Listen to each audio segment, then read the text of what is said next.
Hello?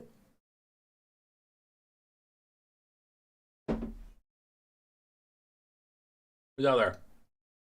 What's going on? What's happening? Who's around me right now?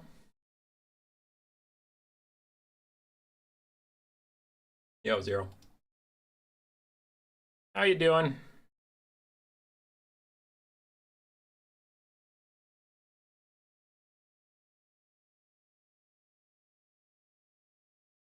Let me just get set up. Figuring everything out. Zero's here, people are here, everyone's here. Still 54 viewers waiting for our previous stream, looks like. How you doing? Audio sounds good. Hey, Sir Vids is here. Sir Vids, that's a name I recognize. We today, right now, right here, this exact moment, have another tournament. New player tournament. For the qualifiers, best Underling qualifier, we have 4 people qualifying. The winners will get DLCs and stuff and yada yada. There's 4 tournaments. I need 4 champions. Tournament 1, La Luna, La Pruna, La Luna, La Lulus 1. So they're our first of 4 contestants. We need to get our second one here today. We'll get those top 4. We'll round them up. We'll have a cool 4-person mini bracket tournament later in February or early March. The 2nd through 4th place, basically anybody who doesn't win outright, will get 1 DLC from Creative Assembly, and the winner will get all the DLC they don't currently have from me. So that'll be good. That'll be nice. In today's tournament, we have a bunch of good players. I hear X Navigator's pretty good. Potatoes, good. Fish good. Fish is pretty good from what I've seen on him of the ladder, but I haven't got to cast any of his games. Son of Heaven is very solid. Pasha's solid. And then we have Flower. Flower's probably my favorite for the tournament. Some people are saying they're not a new player. By the exact definition of what we consider a new player, it's kind of fuzzy. So we'll see how they do. If they absolutely kick the shit out of everybody, I'll probably message them separately and be like, hey, you're not really a new player.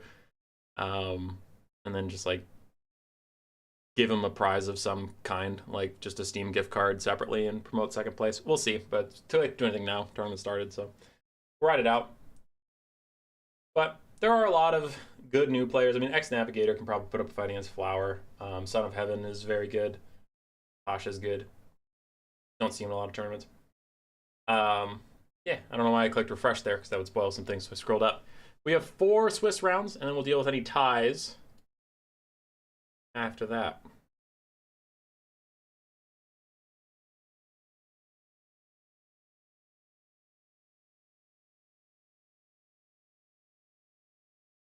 Yeah. So, until we get there, we'll cast some replays from people along the way. We got apparently some lizardmen going on. Hellion versus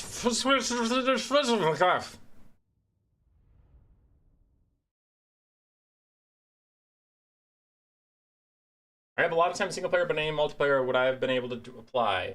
Yes, and there's still two tournaments to go. One this Saturday, Big JP's tournament he hosts, and another one on the 21st, Friday. Why the heck is Flower in? Because he never won a new player tournament before, and then he took a break from playing them to play in the faction war and stuff. Got really good, and now he's back. So again, if he shit stomps, I'll deal with it off screen. It is what it is. But too late now. We're in the tournament. I'll deal with it later. For now, for Hellion versus Hellion has 4 Coldwind Spear Riders, the Umbral Tide, Feral Bastildon, 3 Skin Courts Javelins, 4 Skin Courts Regular, 3 Skink Skirmishers, and Tenowin on his Velociraptor mount with Flock of Doom as his only spell.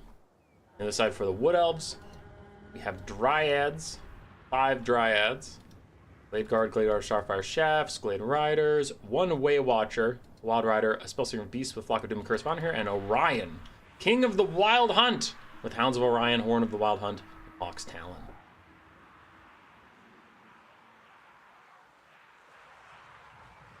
From what I call Hellion's pretty good. Hellion's solid. Big fan of Hellion. Dryads move in, contest the Skinks. Dryads will beat Skinks quite handedly. We're gonna have to see the Orion usage of Horn of the Wild Hunt. It gives pretty significant charge bonus, but charge bonus is one of those things that it's hard to use it correctly on like a timer. Okay, here's Horn of the Wild Hunt. He needs to charge though. Pops it, charges it. 105 charge bonus. Bam! Slams the Cold One Spear Riders. Should do fine there, honestly. Dryads having a tough time on the front line because of the Skink Cohort Javelins getting chucked over the top. That is a lot of damage from those high missile strength 160 model mini archers. And the Cold One Cavalry are beating up on the Wild Riders right now. Now the Wood Elves' only advantage is their archers. Obviously the opponent went with cavalry and infantry, so when you go cavalry and infantry but you also have money and archers, you're going to have less melee prowess. These archers are trying to get damage out. Glade Guard doing a lot of good work. Way Watchers firing at something, not sure what. It looks like currently we're shooting at the Cold One Spear Riders. Trying to punish these guys as they churn through Dryads, take a lot of damage, but in come the other Cold One Spear Riders. Orion tries to hold them back too, but Hanuman's just going to run away. What is this? Is this a Curse of Honor here, or what is this? Curse of Honor here, lowering the stats of the Cold One Riders as Wild Riders charge back in from the other side. And these Cold One Riders might drag the curse over to hit these Cold One Riders as well. Doesn't look like it. Okay, so it's more like Soul Stealer. It just stays in one spot. Hawk's Talon down on a cluster of Cold One Riders that should do a lot of damage from Orion's. Good job, Orion. Now, Orion teaming up with the Wild Riders might be able to take out these last Cold Ones. But the Salamander Hunting Pack that has been kept safe this whole time is now moving up. They are crazy squishy if the archers turn and fire at them, which it looks like some of the archers are starting to do. But all the time you spend shooting at the Salamanders, you're not shooting these Cold One Riders, so it is kind of a mildly lose-lose situation. I do think shooting at the Lizards is pretty strong. Getting the Umbral Tide to back off and doing a lot of damage to them is very solid. But again, I mean, these Cold One Riders are an imminent threat on you. Wild Riders about to break soon. What can the Glade Guard Riders do? More Cold Knights streaming in. Very low on HP. Maybe the Way Watchers can take them out, but there's just a lot of low HP stuff coming their way, and the archers can't fire at everything at once. Orion's still fighting back. He's doing great.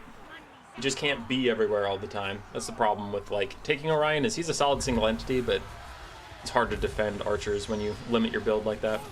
Flock of Doom in from the Wood Elves trying to kill off the almost dead Cold One Riders. Other Cold One Riders close to dying as well as they fight the Glade Guard. Tenuin's back here also offering a little bit of damage.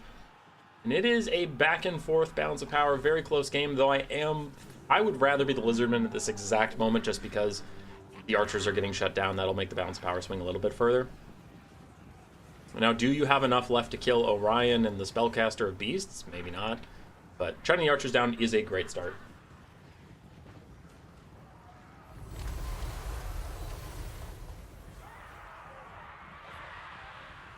Checked in on chat for just a second.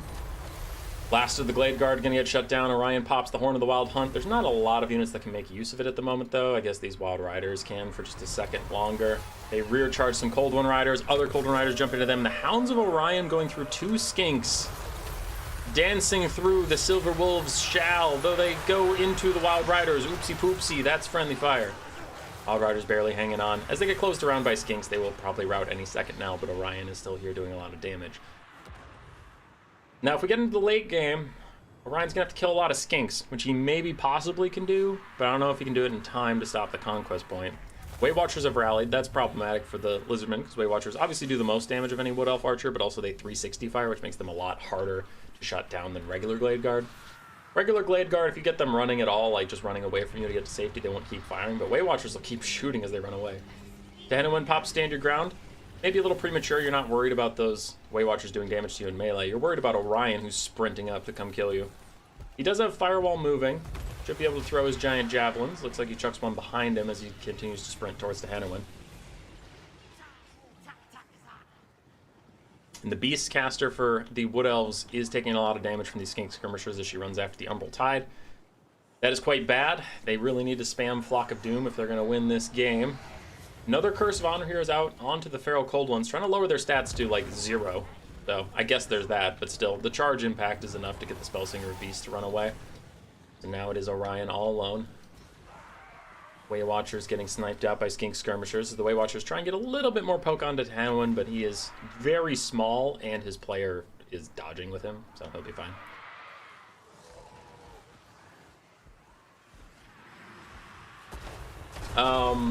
Contrarian Codex, I send it in the mail. Just file on your taxes that you got all that money, but then you'll receive it later. That'll work out for you, sure. Giant fireballs smacking Orion in the face. Anyone thinks about charging back in. The remnants of some skinks are also going to get involved, but army losses is going to take the Wood Elves out here soon. Orion is unbreakable, but army losses is still nice, just so you don't even have to waste time chasing down any Wood Elf remnants. You can just get your guys back, you know, get their vigor back. The Salamanders light up Orion on his way in. The Cloak of Isha is active, but his healing is getting reduced by 50%, and the damage resistance isn't enough to overcome the damage of these Salamanders. The Salamanders are just lighting him up right now.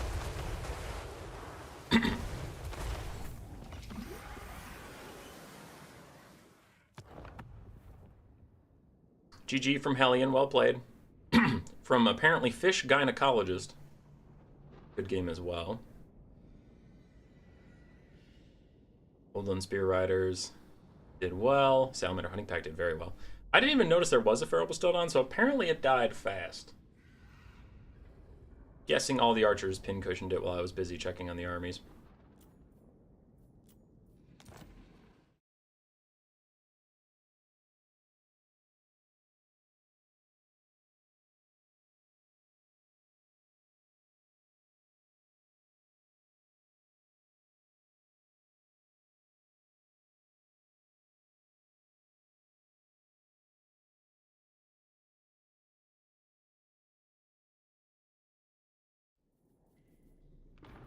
Probably not the strangest thing to pass through Rotterdam. Oh, Warpstone just coming into the Netherlands ports. Yeah. Skaven versus Lizardman. Stelios versus Curio. Fish Gynecologist. That's what people told me his crazy long name in a different language means.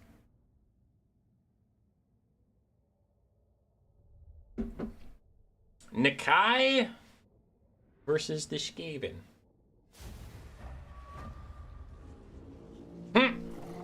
Skaven just spawned an Eshin Vanguard onto the point, but the point doesn't unlock for a whole minute. Oops. So the Lizardmen immediately spot the Eshin Triad. They also have predatory senses. Some people do. Yeah, someone somewhere has predatory senses that lets them see stuff at a distance. They can sense prey hiding nearby. Yeah, so I think they have an increased spot range. The Eshin Triads get spotted immediately.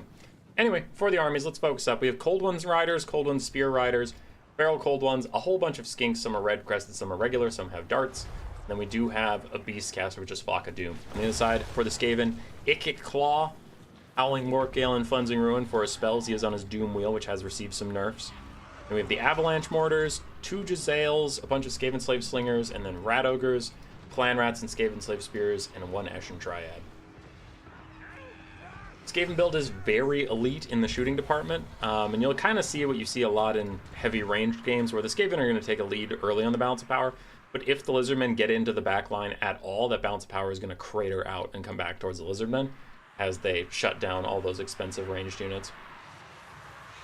It gets trying to disrupt the front line, buy more space for the Jezzails to fire, get some extra shots off. I don't know what they're shooting at currently. Not exactly sure. I know they were poking Nikai earlier. Nikai stops and captures the conquest point. Now, some of these Lizardmen units are not moving up as fast as you need to. Versus the Skaven, you're going to have to really crush in. Because if you filter in one by one, they'll get more shots off on you. But it does look like some skinks break through the front line. Skaven slaves not in position or whatever. But Natty Boopos do get caught with these skink cohorts. That's going to be a pretty bad time for them. It looks like they've thrown on guard mode. They're just shooting at Nikai on their way out anyway. Who is getting hit by a Cleansing Ruin. They're going all in on sniping Nikai rather than trying to kite back and get to safety. That's not the worst decision, honestly. With an abundance of Cold One Riders, it's not like you're going to outrun them, so maybe just get the damage out while you can. Though I do think it is a mistake that these skink cohorts got there so easily. It looks like there's other infantry just standing around out of position. But Natty Boobos is already dead.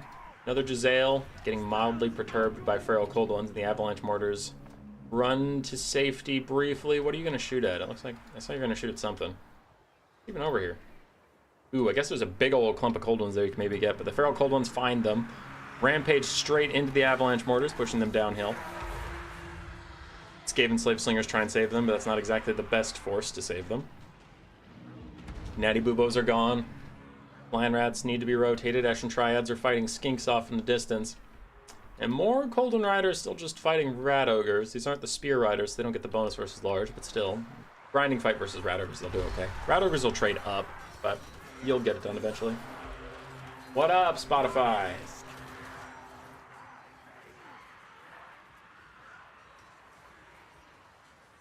Skaven spotted, no Elspeth to miss every breath attack this time. Got him. Nakai has not been participating much. He's been trying to stay safe from the Jezzails and from Flensing Ruin, but it looks like Flensing Ruin's going to come find him even if he is hiding. Another Flock of Doom is out as the Skaven front line has fallen apart. We've lost both Jezzails, and it looks like the Avalanche Mortar might also be gone. And, yeah. Did I say something about when those big weapons teams get shut down, the balance of power will swing pretty heavily? Because with the Jezzails and the Avalanche Mortars, that's 4,000 of your 12,000 gold in those weapons teams that are now all dying. Ikit does get a flensing out onto Nakai, and he tries to kite away, though Nakai is very difficult to run from Ikit. His charge attacks are very, very good. His animations are spectacular. It just keeps dancing. Just keeps dancing after Ikit. Now it wears off, and he's going to run away. He needs another Overcasting Flensing Ruin to kill Nakai, but it doesn't look like he'll have the time to get one. As we can see, the Skaven are increasingly shattering in the distance, so not a whole lot of them going to be able to come back and do much. Lizards have the point. There's no possible delay and hope for the tickets, as army loss is even going to hit. No more Skaven, only Lizards.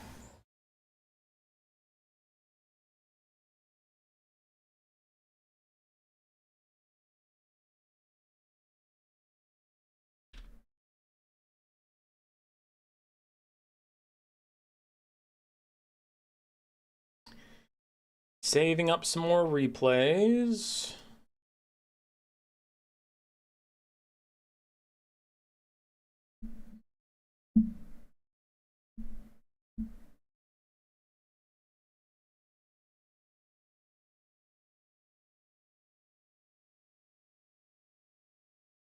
All right, I was checking on some things. Some people already in round 3.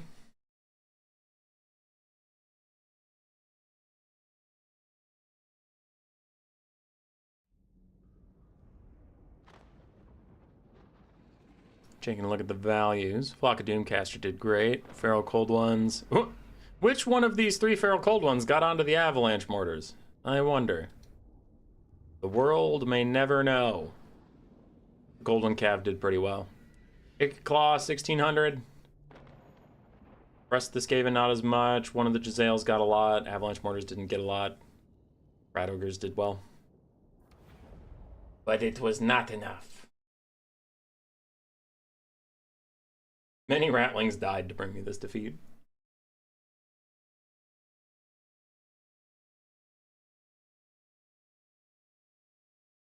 Skaven are one of the more difficult factions to pick up, it's true.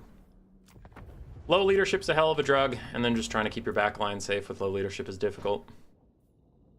We have another Curio game, we have another Hellion game. Ooh, versus Yoshai. Yoshai's in chat sometimes. Avid Wood Elf player. We'll see if they'll pop back into chat, say hi to us. We deserve it. We deserve to hear from Yoshai. But alas. Hellion on Beastmen versus Yoshai's Wood Elves. Triple Deep Scout. Durthu. Lifecaster. We did see a Beastmen versus Wood Elves game in the World Cup stream before this one. Durthu was enough to win, but actually it was mostly the Glade Riders with their bows supporting Durthu that did the great work for Rider of Rohan. On one side is Wild Riders and Glade Riders with the one Sister of the Thorn, triple Deepwood Scout, all with Swift Shiver Shards for that magic damage. And we have Dryad frontline, Durthu with Flock of Doom, no Sword of Daith, which is odd. His Sword of Daith is almost always taken. And then we have Earthblood and Regrowth for the Spellsinger. Would recommend it though, because you learn them the rats repay you many times over and you can be cool like Human Boy and me. Yeah, the rats are great. I love Skaven. Skaven are fun. On the other side for the not Wood Elves, the Beastmen, the exact opposite of Wood Elves. Ungor Spearman Herd frontline, 3 Ungor herds. Butchers of Kalkengard, Malgor Dark Omen with just Flock of Doom. Then we have Centaurs of Throwing Axes, Centaurs of Tzeentch, Centaurs regular, and Chaos Warhounds. Beastmen are just the hey, I heard you like Centaurs faction these days. Very effective light cavalry, unique to the Beastmen. Centaurs of Tzeentch are on the Tzeentch roster, but that's not real Centaurs. Those are fake bullshit Centaurs. As the Dryad's going to charge forward, Beastmen archers need to fall back. They are going to scuttle and run away from the Deepwood scouts firing in on them, but also the Dryads charging straight at them. I think the Dryads is more of the reason they ran than trying to dodge one Deepwood scout volley. Deepwood scouts still firing in on these retreating guys as Durthu slams into the front line, slaps around some Ungor Spearman herds. Nice big flock of doom on the archers as well. And the Beastmen have set up a massive flank, but is it going to come in time? Because it does have to get here soon before the whole Beastman front line dies, and then the Wood Elf front line just turns around, and all of a sudden your flank is just the front line. Centaurs try and get in here. One throwing axe is killed off before they hit the Deepwood scouts, but in comes the nice collapse from the Beastmen. The Wood Elves are throwing some of their cavalry to the wolves, the pseudo-literal wolves, to just try and stop the tide. But there's too many mobility elements. So the Beastmen, dogs abandoned ship for a second, but Centaurs of Tzeentch, Centaurs of Throwing Axes, getting into some of the Deepwood scouts as Wild Riders pushed other Centaurs off and now need to peel back and save those archers. Ungor Raiders and Butchers of Kalkengard trying to hold up the front line as the Ungor Spearman herds are abandoning en masse. Beastmen took the point, but Beastmen versus Wood Elves is not a game that's going to go very long. Both factions very fast, very fragile. Someone's dying. If you capture on points, that something terrible happened. Centaurs are throwing axes, and the Centaurs of Tzeentch get caught by these double Wild Riders running straight back, doing big damage to them. Gonna push these guys away soon. Elsewhere, Centaurs and dogs doing decent damage to the Wood Elf cav. But it looks overall like the Wood Elves are getting everything they want. They're winning the front line, pushing the Beastmen archers back. The flanks seem to be going their way too. I guess the only thing that could be said about the flank fight is the Beastmen brought like 2 Centaurs and dogs to every 1 cavalry the Wood Elves have. So maybe saying like, oh, I saw a Wild Rider killed 1 Centaur isn't great, because you have to see how they can do against the mass mobility as more Centaurs get a rear charge on these Wild Riders. With Malagor lurking nearby, he also provides buffs. No, he just has spellcasting stuff. He doesn't have the idol vilification or whatever, the +8 leadership thing. And 2 Deepwood scouts are now killed off. A third one might be next if these Chaos Warhounds can hold on to their leadership enough, so that's a big win for the Beastmen balance power-wise. Wild Riders losing the slow grind to Centaurs, starting to back off now as more Centaurs of Tzeentch are closing in. But we do still have Durthu. We do still have a Sister of the Thorn. And Durthu can kill a lot of Centaurs in the late game if they don't have throwing axes or if they're low on HP already. But this is problematic. I don't know where his Dryad support went. It looks like they're all routing over there. So he's currently surrounded with Butchers of Kalkengard. And he's dealing okay damage back to them, but it's slow. 16 models all against his ones. They swing every 16 times every one he does. Earthblood out for him a bit as Dryads try and kill off the archers that are nearby and get rid of any support. But Durthu needs support much more than the Beastmen do at the moment. Wood Elves attritioning down. Wild Riders getting chased by the just massive Centaurs and dogs. And eventually Bodies starts to win the game. Sister of the Thorn need to charge in, need to do something. They are a hybrid cavalry, hybrid missile, hybrid melee, and I think they need to start using their melee portion of their kit. You do have a healing caster. So Durthu could be getting a regrowth in the late game. Like, that is a very viable thing. Wood Elves are still in this, but I think these Sisters of the Thorn have to nut up and start fighting. Because this whole skirmishing thing is not working out for them. They've gotten decent value, but you're like one of the last things the Wood Elves have left. We need more than decent. We need amazing value. And rear charging the Butchers of Kalkengard could do a lot of damage. Charging this full health Ungor Raider could take it off the map entirely. But Durthu needs some help, and you running around the side of the map shooting at dogs is not the help he needs right now. Durthu's getting crazy low. The only thing that can win the Wood Elves this game at this point is an overcasted regrowth on him. Without that, they're just going to lose. Earthblood won't be sufficient. Flock of Dooms from him are good, but right now you need HP. You need balance of power so desperately that an overcast regrowth is the only way. If you have the Winds of Magic, you should overcast it, but army losses is happening. But anyway, even if they overcast hurts your caster, you have Durthu to cast Flock of Dooms in the late game, so I would just do it. But Yoshai got attritioned out. It was a pretty good game. Both sides had pretty good builds. I think Hellion did play a little better. We talked about it a lot at the late game, but like it is significant. The 1100 gold or whatever, Sister of the Thorn just running around using its arrows. Like, you're using half of its kit. It's kind of like taking. It's not the same, but and I'm not trying to just harp on Yoshai over and over again, but like I'm talking to everybody watching, right? But it's like taking an armored Kossar, using their pistol ammo, and then keeping them safe because you're like, oh well, they're just a ranged unit. It's like, nah, dude, you're paying for hybrid stats. That's a heavy armored infantry who happens to have a pistol. Same with the Sisters of the Thorn. It's like that's pretty much a wild rider that happens to have a bow. That's a little extreme, but you get my point. Is Wood Elves and Beastmen going to Beastmen at all? Yeah, this matchup in the World Cup went the other way. The Wood Elves won.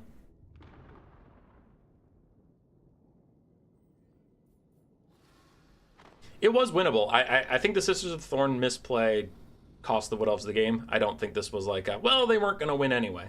It was pretty close up till that point.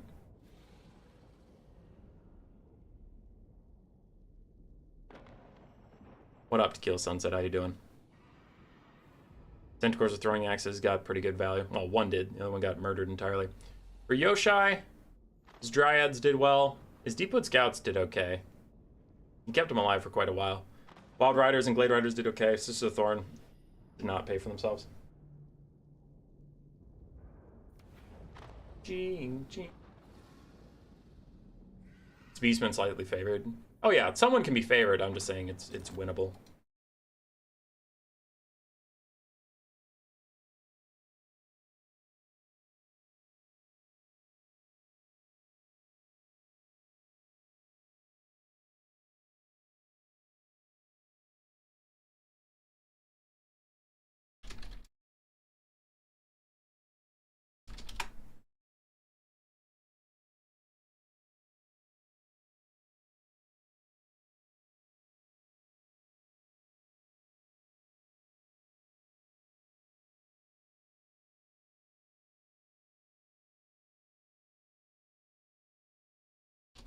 All right, had some messages. What are we doing? Jackerskins versus Kyoryo. Really surprised by the no Sword of Daith. Yeah, Sword of Daith is clutch.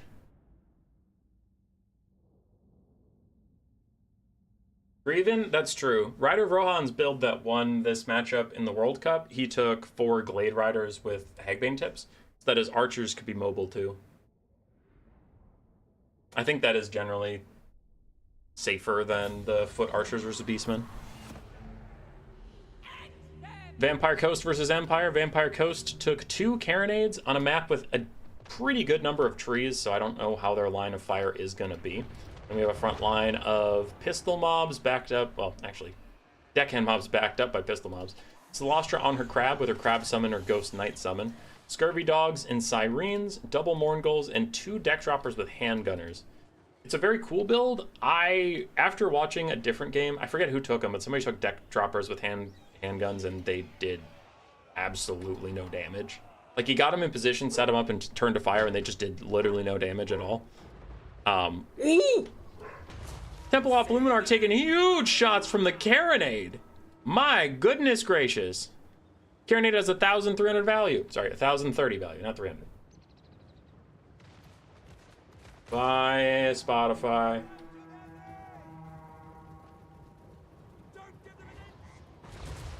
Cannon still getting good shots on Templeoff Luminarch, which gets pushed off immediately. For the Empire build, we didn't talk about them because I saw the Luminarch getting crushed. We had a Templeoff Luminarch, which is now going to shatter, so it's entirely dead. You have the Royal Eldorf Gryphites, a bunch of regular archers, regular spearmen, the Silver Bullets, Boris Todbringer on horseback, then some Knights of the Black Rose, and a Firecaster, Burning Head.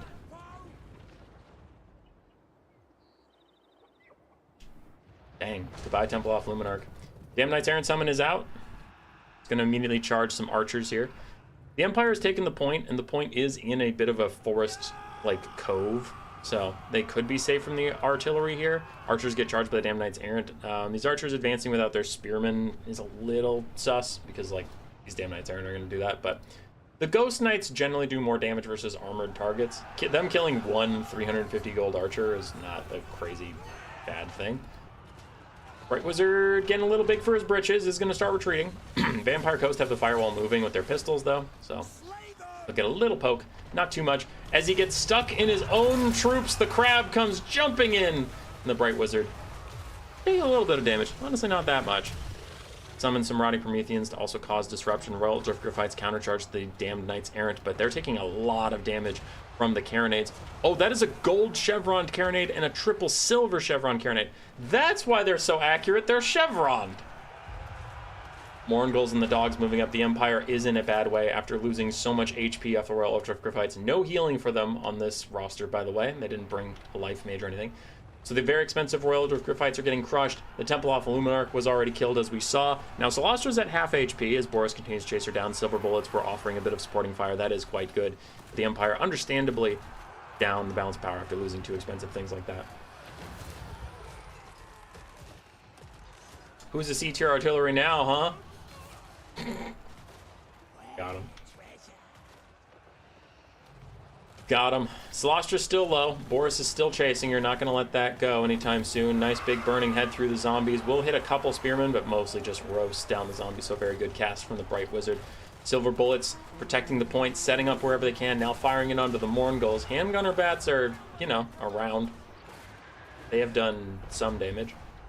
Royal Drift Griffites too low to really come back and do anything useful. Mourngulls chasing down other stuff as Knights of the Black Rose try and stop them in place. A lot of the archers are dead. Boris is now surrounded by nonsense as Solastra chucks out her second and final crab summon. All of her summons are gone. Both crabs and the Damned Knights Errant summons have all been used, but I don't think this is a situation where you can say the balance power is artificially inflated by all these guys. It's not actually that bad, because it is looking pretty much that bad as Mourngulls charge straight through the Silver Bullets. I didn't know regular Mourngulls had Terror now. I honestly thought just the Night Terrors did. Must have come in an update. A nice burning head through the Sirens and Dogs could be huge to save Boris Toddbringer, but I don't know if they have that kind of Wind's Magic right now. He's popping Power Stone, so maybe he will. Too much of the Empire is routing. I think it's probably going to be GG from their end. Both you and Anticity are streaming right now? Anticity's streaming right now. Turin's going to be streaming any second here, so there's too many streams. There's too many. Boris thinking about terror routing. He's very close to terror routing, and if he does, it's probably going to be army losses. I know something terror routing isn't like the same as routing for the balance of power's sake, but they're already so precarious that if he terror routes, I think it'll just shift it enough to army loss him. His pistols are trying to shoot at him, but apparently obstructed by the little horseman. Cannons firing up over the top of the Knights of the Black Rose. Bounce power is still kind of holding at that desperation point. And a Flaming Sword of Ruin out for Boris to give him magic attacks versus Solastra. On her crab, she gets 10% physical resistance, so it's not as bad.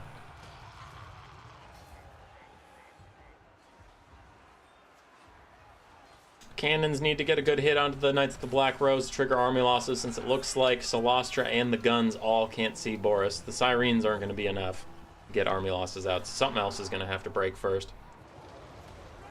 Knights of Black Rose charge some dogs, get some good damage out. Another burning head from the Bright Wizard, but now the cannons are starting to hit him. And those cannons, they're putting in work.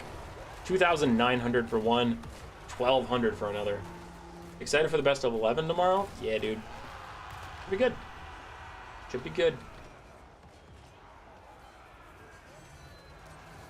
I love seeing cannons do well. Artillery is my favorite unit type. It hasn't been meta or very strong for a long time, but love artillery. I love guns that go boom from far away. There we go. Army losses finally hits for the Empire. They scrapped back pretty well, but it's tough.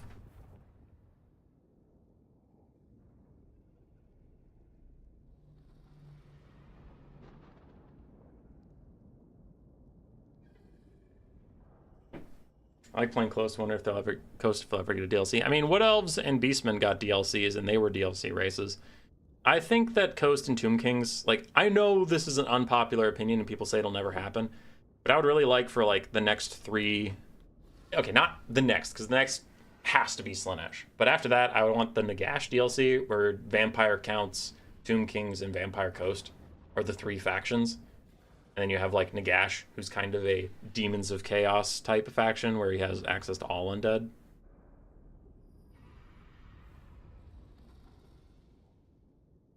Given the performance of the Carronades right now, has your opinion on them specifically changed as compared to Empire Cannons? No. No. Because they got to shoot at 2 very expensive targets, the Royal Drift Griffites and the Temple of Illuminarch. If you triple silver chevron and single gold chevron two Empire cannons and put them in the same situation, they'll do the same if not better. So I think that's more of a situation was really good for these carronades than like, holy crap, carronades specifically are so OP, you know?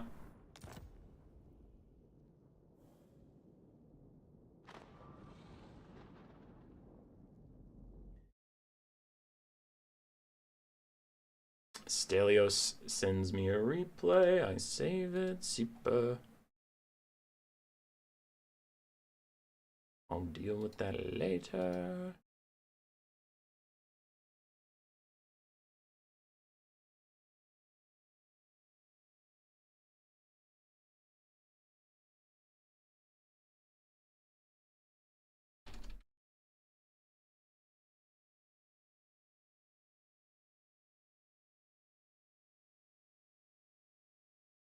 Okay. Okay. Okay.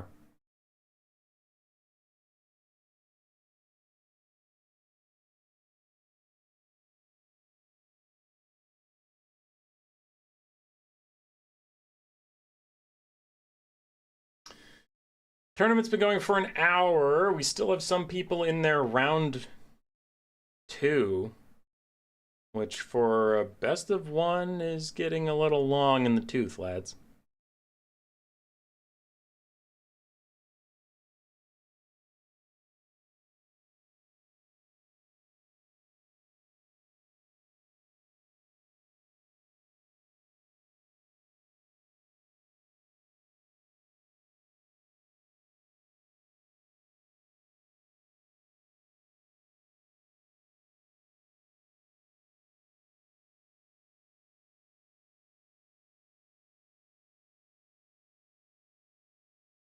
Okay. I just got a replay I'll cast in a second, but I am checking in on this bracket.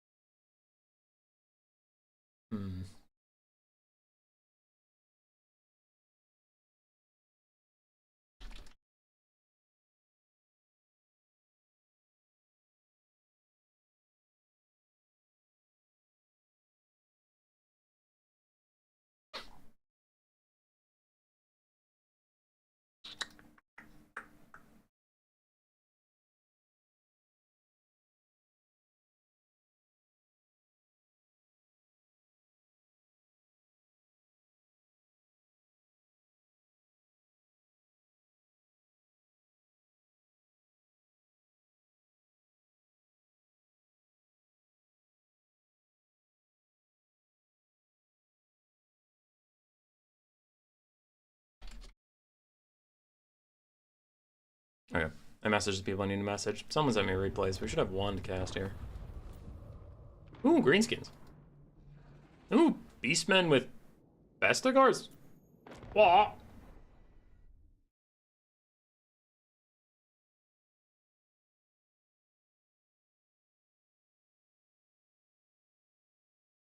They have an entire 10 more range than Empire cannons. That's true, Jack.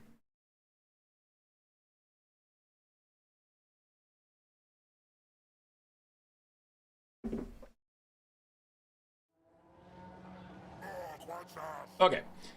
Not the whole tournament is played on this map, I promise. It's just this is the round 2 map, and we're getting a lot of replays from round 2. For the greenskins, we have Orc Boys with Spears, and Goblins as a mixed front line. From Orc Barbarians and Squig Herds for a bit of mass and armor piercing, including the Broken Tusk Mob. And then we have Savage Orc Armor Boys and Ruglin's Armored Orcs, with Azhag the Slaughterer, Spirit Leech, and Fatabuna up in the sky. On the other side, for Ex-Navigator, it is a Beastmen infantry rush, which is interesting. Corngors, Gore Herds, and I saw Bestigors. There's more Corngors and Gore Herds. Then we have 3 Bestigor herds, including Korok's Man Rippers, Butchers of Kalkengard, and Malagor Dark Omen, with Doom and Darkness, Flock of Doom, and Enfeebling Foe. Beastmen infantry rush is a bit different, and seeing 0 Centigors, is absolutely wild. Butchers of Kalkengard going to do good damage. Now, Bestigors, people always tell me Bestigors are good, and I say they're not good. The one situation where they are good is fighting against cavalry. Heavy armor, armor piercing, and then decent charge bonus. They can hit cavalry quite hard, and they don't take a lot of damage from getting charged. That is true. They're bad at a lot of other things, but not fighting Cav, as we can see Orc Boar Boys pushed off easily by the Butchers of Kalkengard paired with Bestigors. Kroax Man Rippers and other Bestigors joining the fight and pushing forward. A Wa is out for the Greenskins as these Orc Boys try and get fighty against the Gore Herds. Gorngor's running away, Gore Herd's pretty damaged. And Malagor's on a timer until those Spirit Leeches are going to kill him outright. Azhag dives down into the fray, fighting the Butchers of Kalkengard briefly. He is trying to inspire his boys. He has 2 different leadership buffs, Slaga Slashes and Get On With It. So seeing this front line breaking, he tries to jump in and keep them in the fight for a bit. They're rear charging the Butchers of Kalkengard, who are taking a lot of damage. Bounce power's 50-50. We're only 2 minutes into this game, and already both armies have taken extreme damage. But the Beastmen are cracking through this bottom flank and going to push in on the Savage Orc Horror Boys soon. Meanwhile, the Greenskins are generally winning the top, maybe the center, depending on where you consider the center to start and stop. Another Spirit Leech for Malagor, and Azhag is chasing after him. 99 speed, plus he applies poison. He lands on Malagor and gets some good damage out. Now this would be a good way to break open the stalemate that has been occurring, as both sides taking damage and getting damage and all that stuff. But Lord Sniping for either of these factions is an unmitigated disaster. Losing Azhag or losing Malagor could be game ending, and Malagor's taking much damage. How did he get chomped while flying away? Like, if you're getting chomped, you're stuck on the ground because you're engaged in melee and you can't switch your position. You can't fly while you're in melee, but you got chomped while you were on the, but then you flew, but then I hate this game. This game blows. I'm gonna become a League of Legends Fortnite Roblox streamer. As a big old pile of beastmen running in from the flank, gonna push these archers away. There's a lot of heavily armored beastmen left. Half health Bestigor, full health Kroax Man Rippers, full health Bestigor, and then a bunch of Corngors too. 60 armor and anti-large is nothing to scoff at either. For the Greenskins, a lot of their bounce power comes from 3 archers with a lot of ammunition and decent health, and then Azhag being full HP. But other than that, they're actually kind of done with their infantry. We have 1 healthy Orc Boy Spear for infantry, that's it. Everything else is so depleted that as soon as the wall wears off, they'll probably just rout. So the Beastmen going to be chasing around archers. Neither side has captured the conquest point.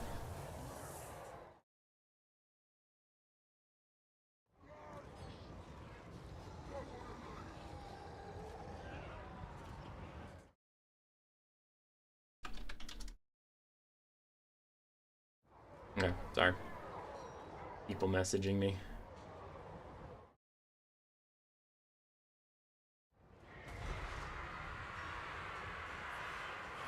Azhag lands on Bestigors and Corngors. Has to fall back, though. Those Corngors are dangerous. Still halberds. Funny how greenskin squigs get well-deserved nerfed and they almost cease to exist. Then they're the Nurgle of the latest DLC. Yeah, the Mangler squigs were crazy overpowered, but then they also got over-nerfed, so it's kind of ridiculous. Another Spirit Leech onto Malagor. Again, the Greenskins just trying to take him out. Azhag wants to get into the sky. Oh, did you see that? That was a reverse diving attack, where normally you dive in from the sky and hit someone from above. That's coming up from below like a shark.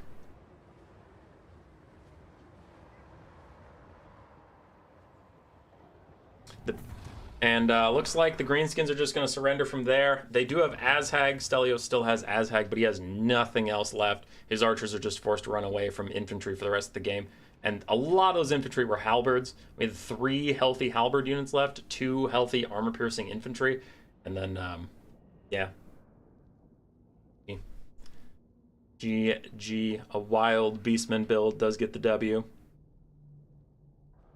Closest game today so far, I think.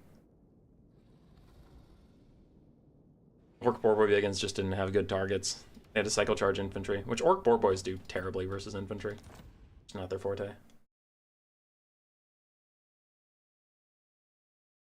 I'm asking for top 4 specifically if I pass.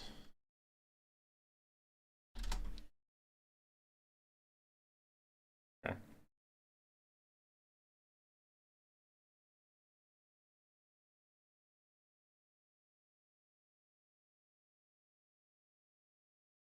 Let me see, Mr. Navigator. I mean, I see a 4-0.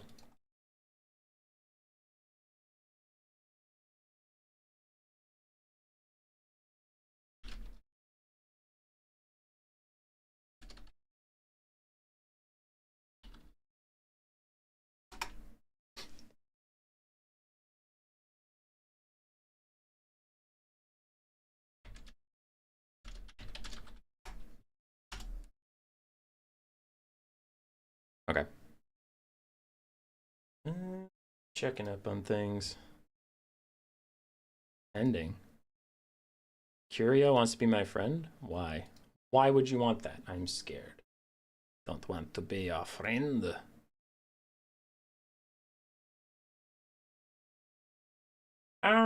Let's see. Can anyone else even 4-0? Navigator wants to know. Asha lost. Hang on. Sorry. I need to figure out something. Hellion. Hellion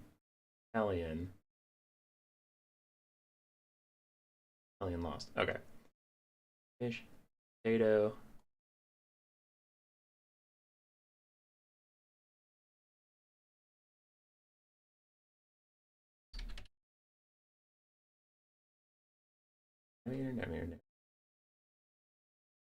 Busy. Busy with something. Everybody quit shouting.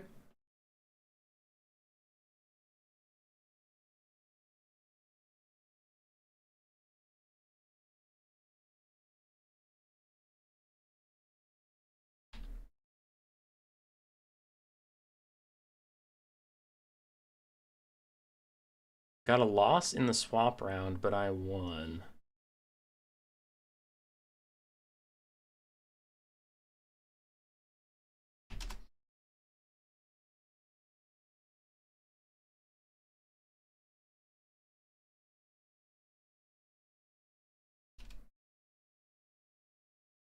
Okay. Let's see. Curio lost a game. Can't win.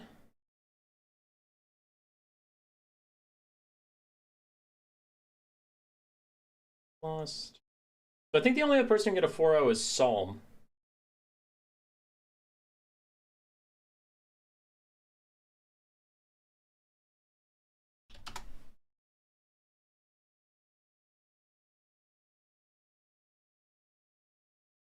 I think.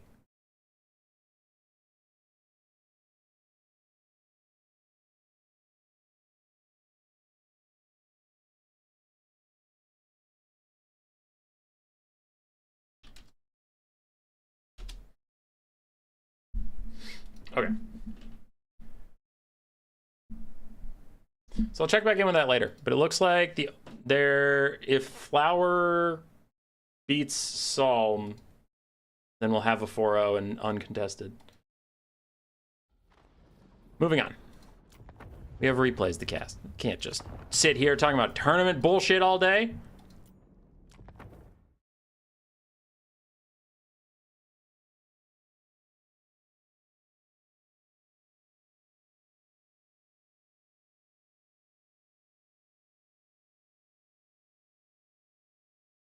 Can't do it.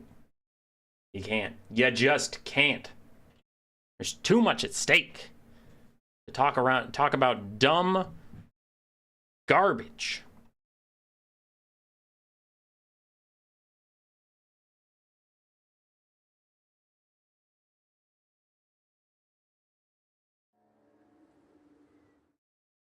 All right, he's ready for Tomb Kings. A lot of Beastmen. Beastmen are a popular faction. People like them. They're quite strong. They're not OP or the strongest in the whole game, but they are strong, and people enjoy Beastmen. Front line for the Tomb Kings. Skeleton Spearman, double Necro Sphinx, one of which is the ROR, Sphinx Usef. Then we have a Necrotect with Restore, Arc in the Black with Spirit Leech, and Fate of Buna. Skeleton Archers, 5 of them. And then the Chosen the Gods. Pretty open backline.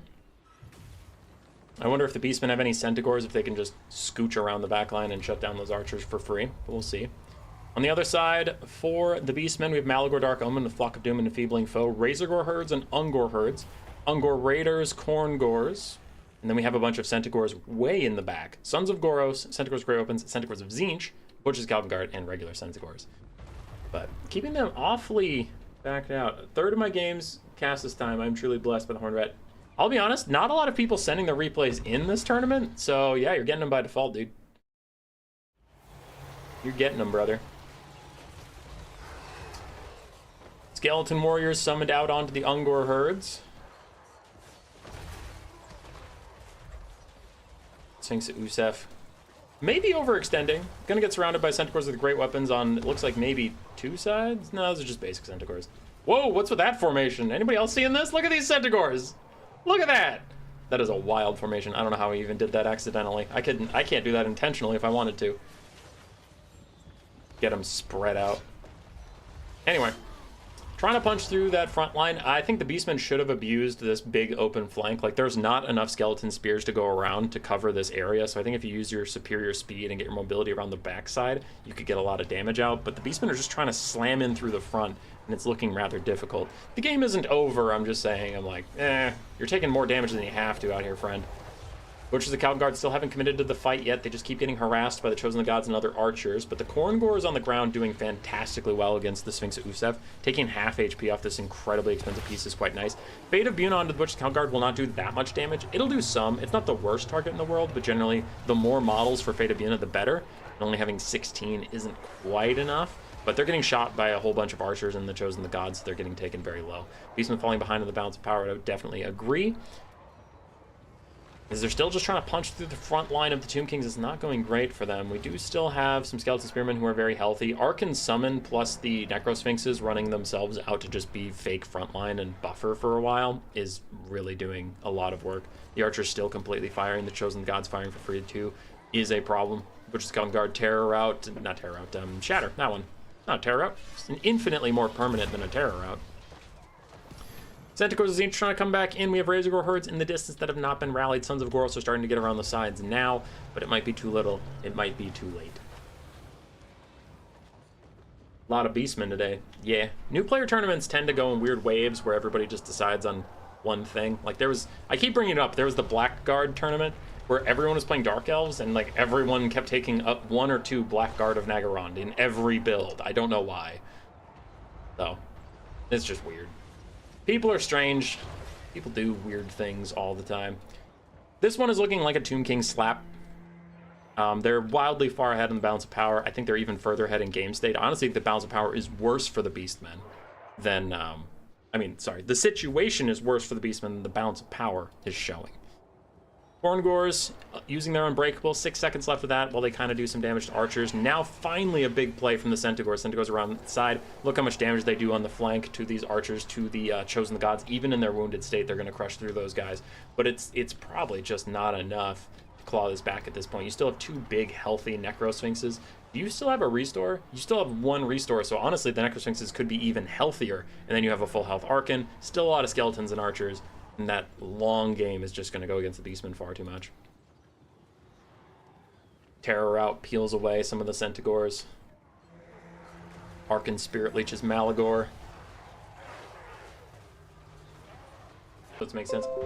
Hey, OBS disconnected, reconnected for the first time, but honestly, we've been streaming for 5 hours today. About 5 hours today. And that was the first one that is it's disconnected and reconnected. So I think I've almost fixed it. How's the quality, by the way? How's the stream quality? Because I lowered my bitrate from 10,000 to 8,000. So does it still look pretty? Does it look like shit? Let me know.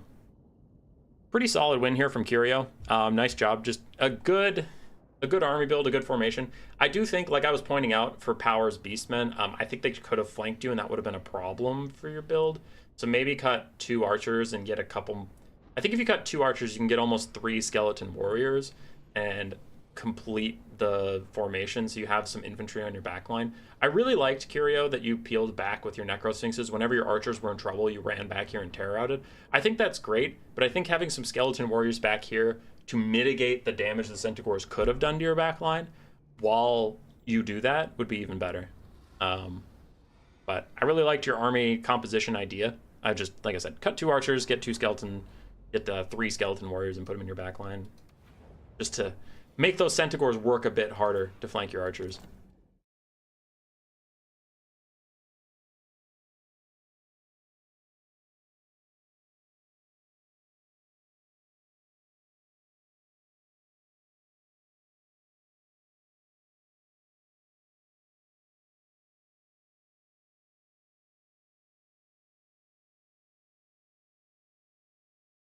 Checking back in on bracket things.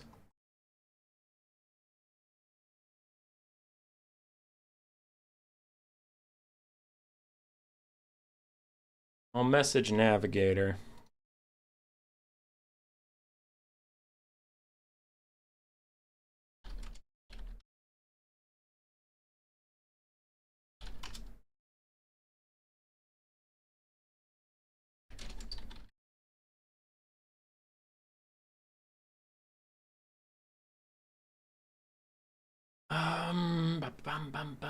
So, like, I have to do some tournament stuff, so you guys aren't just sitting in the dark listening to me ramble. I'm just gonna take bracket.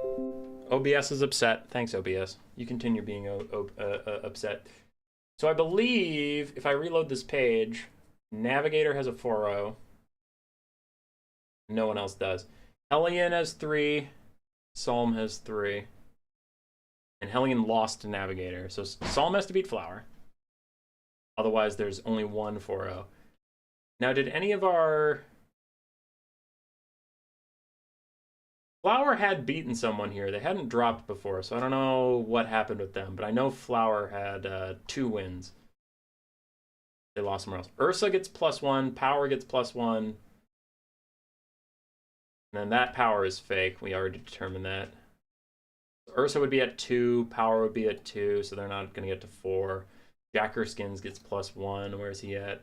2, so he'd get to 3. Where did he lose in the bracket? Because I have to actually see him lose. Sometimes Total Tavern can be a little weird. Oh, Jacker Skins is fighting Pasha. Actually, Jacker Skins could.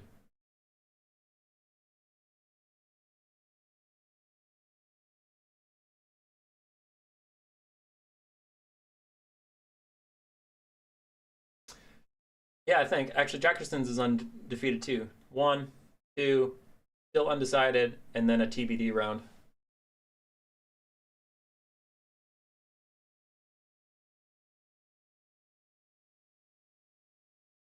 Okay, sorry. Updating people.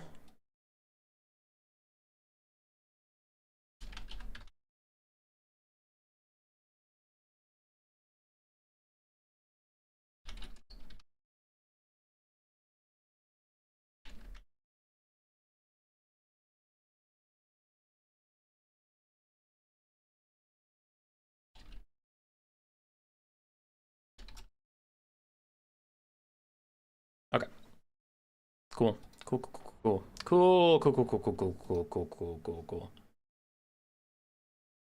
Flower versus potato. Ogres versus dark elves. You can't do this. No. You can't do this. Potato, this is messed up. Is this... I was wondering how to get into tournaments since I'm new to multiplayer. Total Tavern, Matthew. Yeah, I host a lot of new player tournaments on Total Tavern. I also just host tournaments on my Discord in general. Yeah,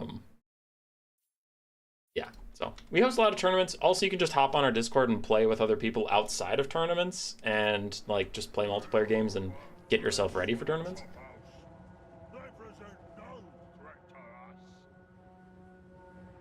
The caster is terrible. Thanks, Will. But no. So why I freaked out is I think this is literally a flying taco build that knocked Flower out of the faction war. I think Potato literally took one of the builds that knocked Flower out of the faction war and is just like, you remember this? And Flower's like, you son of a bitch. How dare you? How absolutely dare you? That's so messed up. Okay, let's see if he can pilot it as well as Flying Taco. I mean, it's one thing to take it and then just lose. 3 piggyback riders, 5 Gnoblars, a bunch of ogre bulls and ogre bulls dual weapons, a basic stonehorn, a slaughter master of death with Fate of Buna and Spirit Leech, some carrion, 1 lead belcher, and that's it. On the other side, for Flower, we have a Dreadlord sword and shield with Shield of Grond and then Hydra Blade. Sorceress of Fire with Burning Head and Cascading Fire Cloak. Double Reaper Bolt Thrower, double Dark Shard, front line of 5 Dread Spears, 4 Coldon Knights in the back, and a Feral Manticore for cheap terror.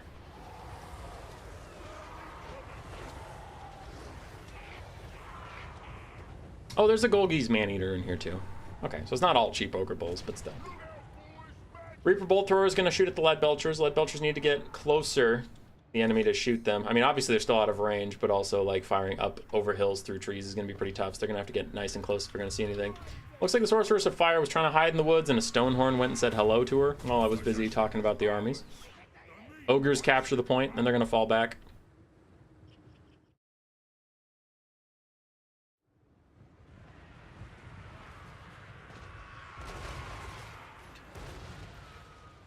Oh, there's a Crows of Cain in the vanguard. Hey, sneaky guys. Well, you didn't sneak up on Potato. Potato saw them, immediately started firing at them with the lead belchers. Ogres have taken the point, so now they're plenty happy. Remember, this is Conquest. There's no attacking rules for the ogres. They don't have to do anything. They've taken the point, and now they're just going to hide a bunch of people in the trees, and they're like, your move, Dark Elves. You can just let us stay in the trees if you want. Another burning head down. Dark Elves seem to be not too upset with this turn of events either. I mean, they're burning heading some Gnoblars. They're firing with their bolt throwers for free. So they're trading victory tickets for damage right now. If this is going to be the state of play, I'm going to ×2 speed it. Dun, dun, dun, dun, dun, dun, dun, dun, dun. Bolt throwers poking down some ogre bulls. And then lead belchers fire down the line. Carrion get attacked by the things. Never mind, they're not carrying their blood vultures, but it's pretty much the same as another spirit leech. Hurts the sorceress of fire. In comes a burning head. Bolt throwers rout these guys, and then a manticore lands briefly. Another spirit leech gonna take down the sorceress of fire. She might die. She will rout. She might die. She will rout. She might die. Red Lord Sword and Shield takes the fight with the Gnoblars. She is routing. She did not die. And we do get an extra ingredients for extra power recharge right in the background. The Crows of Cain and the Manticore routed off some stuff. They're now returning to the fight. Crows of Cain have healing, but only when they're in melees. They're not healing right now. Stonehorn goes and says hello to the Dreadlord, who is going to slowly path away. Does take a hit in the back. Why do you call them Golgies? I know, bye. Because I don't need them with the new microphone. Doesn't catch the background noise. It's dope. Bye. Why do I call them Golgies? I just cut off the word that people get mad at me for saying. It's not, it's whatever. Ogres hiding in the trees. Strip of the demonetizable element. Add a cutesy diminutive. Boom, perfect nickname. GS, are you implying that I should cut the other part of the word and just say the offensive part? Because I'm joking. Obviously, you don't mean that. I'm joking. But yeah. No, I just started cutting it off. Anyway. Distractions. Distractions. Dark Elves moving up. Now the Dark Shards are in range to start firing. And they feel like they've softened up the Ogres enough to take part now. It's only gotten a third of the victory ticket, so it's not like they need to rush and hurry.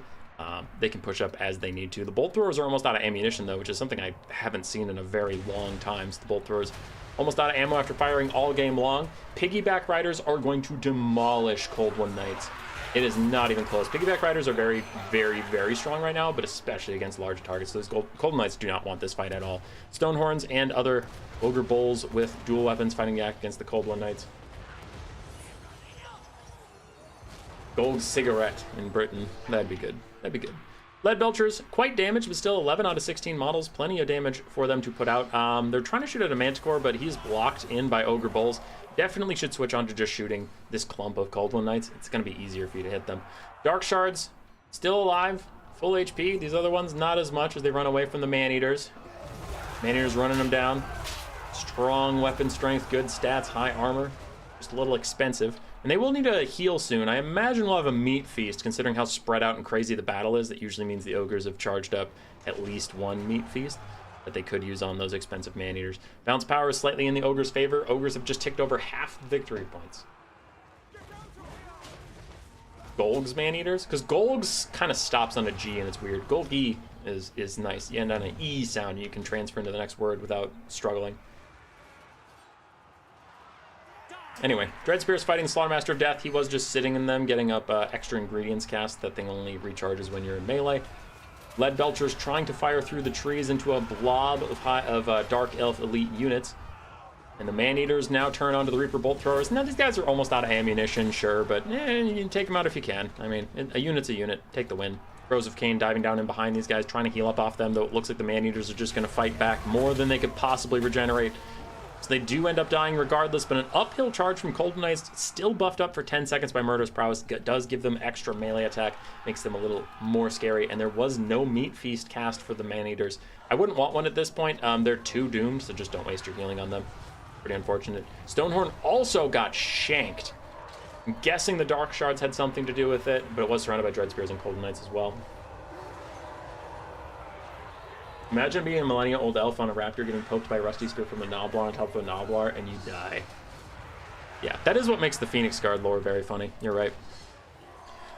Ogres are starting to lose the point, as the Slaughtermaster of Death is taking a lot of damage, pops another extra ingredients, but those Bolt Throwers using the last their ammo on him is doing a lot of damage, and the Dread Spears are out competing the Ogre Bulls with dual weapons for the point. Nice Meat Feast onto the Stonehorn, and is running away. If any Colden Knights can be spared to chase this thing, that would probably be worth it, considering it's healing so much. If you can keep it routing, that'd be huge. But it is not going to happen. It is going to get to safety, and that Stonehorn coming back will be pretty huge for the Ogre Kingdoms. Meanwhile, we have two Man-Eaters sneaking up behind the Bolt Thrower crews, pile into them once again. They never give in, they never surrender, and they're back, baby. They're so back. They won't do that much damage, but they're annoying. They're a good nuisance. Bolt Throwers successfully peel away the Slaughtermaster of Death, and we know that Meat Feast was just used on the Stonehorn, so we know it is not available right now. Maybe it's on cooldown. Maybe they already have enough Ogre passive to cast another one, but it might also require a lot more Ogre passive, and I don't know if they'll be able to do it. Stonehorn charging through super wounded Colden Knights, but Dark Shards shooting him in the back. That is a very, very healthy Dark Shard, so that's a lot of DPS put onto the Stonehorn. Someone has to shut them down, and someone is trying to, as the last of these Colden Knights hold back the Ogres away from the Dark Shards, who are pin cushioning the Stonehorn, which was a big point of contention for the Ogre Kingdoms. Now, Slaughtermaster has gotten plenty of distance between himself and the Dread Spears, so he rallies, but he rallies with such little HP that I am very nervous for him. And Colden Knights have caught the Lead Belchers. Balance of power is tipping against the Dark Elves. Against the Ogre Kingdoms. And we have a nearly full health Piggyback Rider chasing off a Dread Spear. That is unfortunate for the Ogres. They don't want that to be happening at all. For the Dark Elves, we have two very wounded Colden Knights left, a half-health Dreadlord, Reaper Bolt Throwers that are out of ammo, so they're non-factors, and we have a very healthy Dark Shard.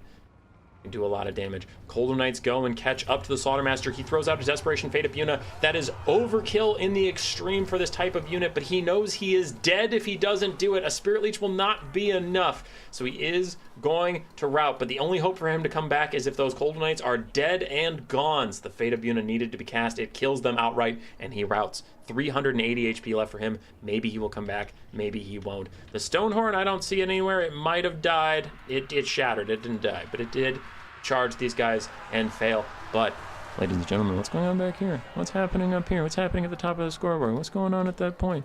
Reaper Bolt Thrower crew is trying to get over there. Is the point going to tick up fast enough? Balance of power is 50-50, but 60 seconds on the clock. 60 seconds for the Dark Elves to take that point from the Ogre Kingdoms, or they flat out lose. Slaughtermaster, still negative 15 leadership. We don't know if he's going to come back, and the Ogres really need him not to go off the battlefield because they need that leadership to stay in it as Ogre Bulls and Piggyback Riders fight in the trees. But still, the Dark Elves haven't sent enough people to capture the point yet. There is now a Reaper Bolt Thrower crew here.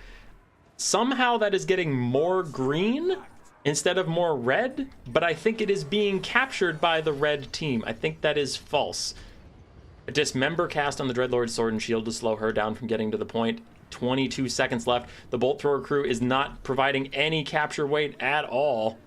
They have 0.6 capture weight, and wounded Colden Knights come back to the fray. Dreadlord and Dread Spears, everybody's piling onto the point. 10, 9, 8, 7, 6, 5. There's no Ogres around. 4, 3, 2, 1. They win on points, baby! Not fast enough. Didn't send anybody to the point in time, and they get shut down by the points.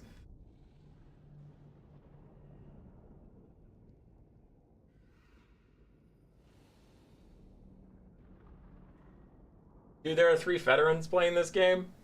None of them have won a new player tournament, and none of, okay. Many experienced players. Flower's been playing for only a couple months. Navi is a Dom player who's new to Conquest and Land as well. Okay, I don't want to be a dick, but clearly the drama is bleeding into the chat. I don't want to be a dick here, but Potato just beat Flower. So is Flower too good to be playing here? Maybe, but they did just lose, so who cares? X-Navigator is a Dom player. That Beastman build wasn't that good. Like, again, I don't want to be a dick. I'm just defending that, like, these players aren't pros smurfing in here to just cheat everybody. Like, I don't know. That X-Navigator Beastman build wasn't very good. The one that beat the Greenskin one?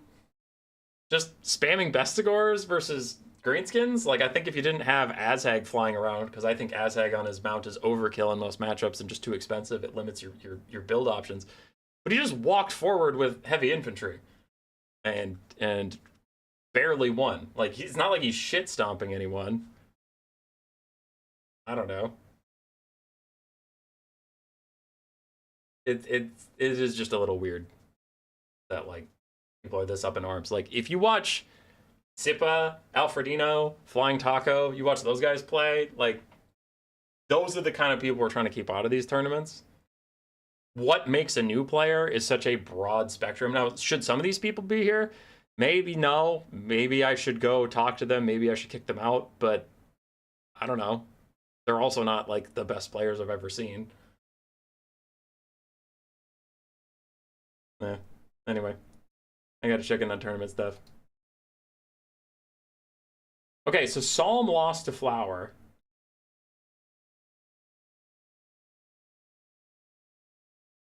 If Jackerskins beats Pasha, there is a tiebreaker. If Pasha beats Jackerskins, then X-Navigator wins is the only 4-0.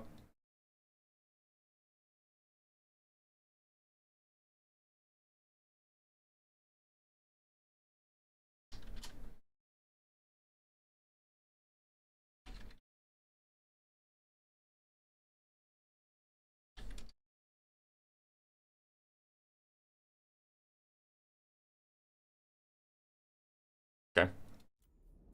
On to the next game, we have Hellion versus Navi.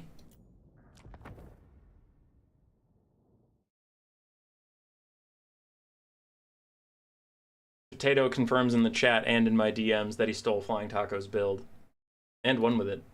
Build OP. I mean, what a compliment to give someone, yeah.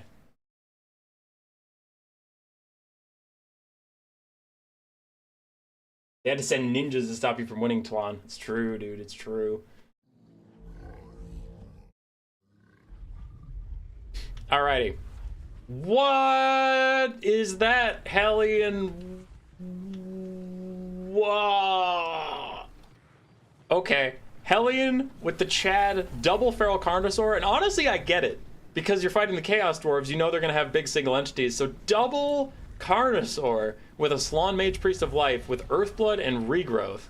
And then we have Feral Cold Ones, Cold One Riders, Red Crested Skinks, Skink Cohorts, all that stuff.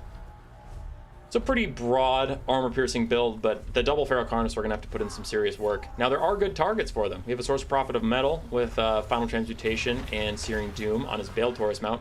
Then we have Hashed Stark Ravagers, an Iron Demon, not a Dreadquake Mortar, just an Iron Demon, more Bull Centaur Renders of Grey Weapons, a front line of Chaos Dwarf Warriors, including the Blazing Beers of Bosrock, the Granite Guard, and a Death Shrieker Rocket Launcher. No matter where you put the cutoff, someone's get burned. Either way, new players play people with some experience or new-ish players just thrown straight into the deep end. Yeah, Hayseed.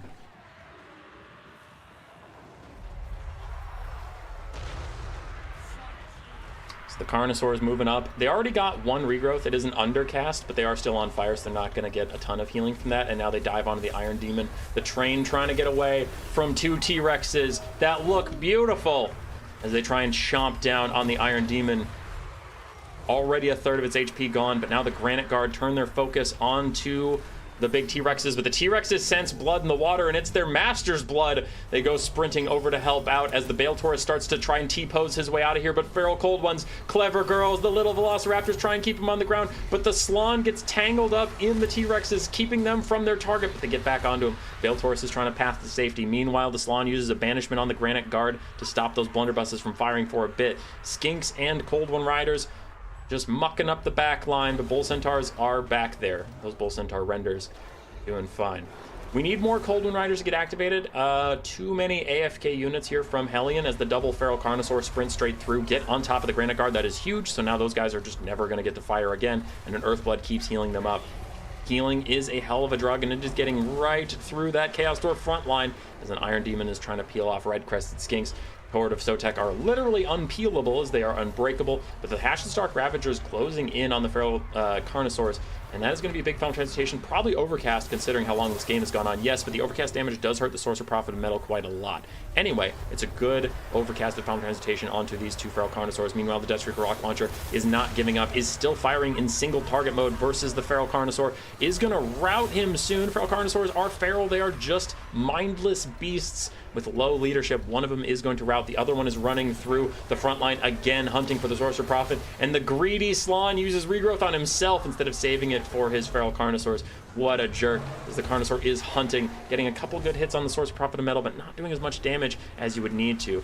Chaos Dwarfs take the lead on the Balance of Power as the Hashenstark Ravager and the other Bull Centaur Renders are kind of going absolutely nuts. Coldwind Riders running out of steam as they do get into the fight at last. Still have a Deathstreak Rock Launcher on the outside, firing up and away. Bull Centaur Renders harassing the Slann, other Bull Centaur Renders fighting these guys, and that is going to be the nastiest Searing Doom I have seen in a long time. Watch those health bars on those two expensive cavalry units. Ow! One of them took like about half, honestly. The other one didn't take as much, so I'm guessing that flag is fraudulent. Ah, here are most of the models. They're not actually in that center. That was just the flag. Bounce powers against the Lizardman as this Feral Carnosaur routes for the second time. Shield the Old Ones gives a little bit of damage resistance and leadership as this one fights back against the Bull Centaur Renders, but a Terror Route takes his on Mage Priest of Life, and if he actually routes, which he is about to, if he actually routes, this game is probably over, because without healing, there is no chance for the Feral Carnosaurs to outgrind the Chaos Dwarves. It was a good attempt. The Feral Carnosaurs were pretty cool, but I think the reason the Feral Carnosaurs aren't that meta right now is their weapon strength is just too low on ultra unit size to be a real viable threat versus ultra-sized HP bars. 480 per hit just isn't enough. Do we have a winner yet? Maybe.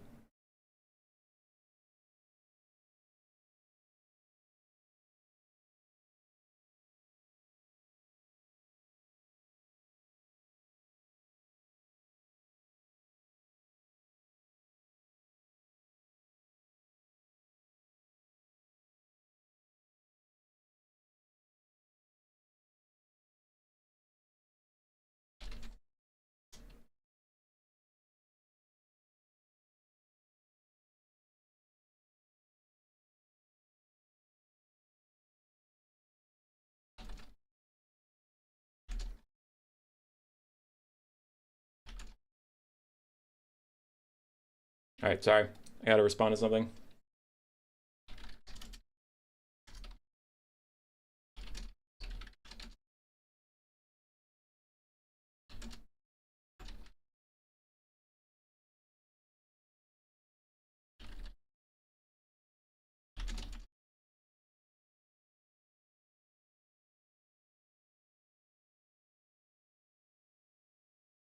Okay.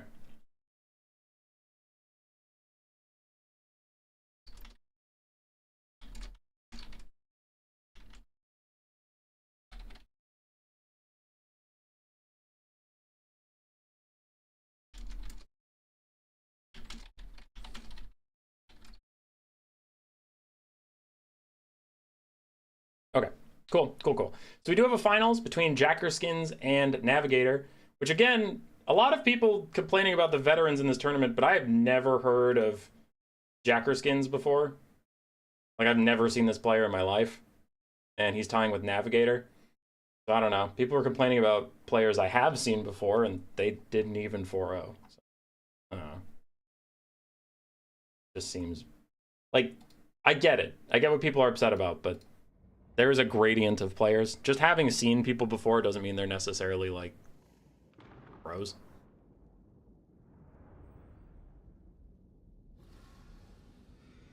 I think this is Navigator. Navi went 4-0. And like, again, I don't see this build and go like, yeah, this guy's too good. He's too clean. Freaking regular Iron Demon? Who's seen that in forever? Bull Centaur Renders doing well? Who's seen that in forever? These builds are crazy, and they have weaknesses, and it's just like, oh, okay. I don't know. I see flaws in his gameplay. I'm not trying to say he's a bad player, but I'm also not saying he's, like, Man, he's just shit stomping everybody. Holy shit.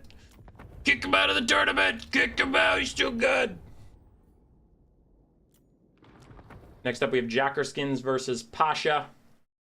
So we just saw Navi, who's 4-0 in the finals of this tournament. This is Jacker Skins, who's another 4-0. So spoilers, he apparently wins this one. But I am curious to see who will be fighting Navi. What do you think about giving the Necrarch Vampire Lord his campaign Greater Conduit? That'd be fine for sure. Hat for cat, because Necrarch Lords are supposed to be the best casters of the vampires, and vampires are some of the best casters of the Warhammer world.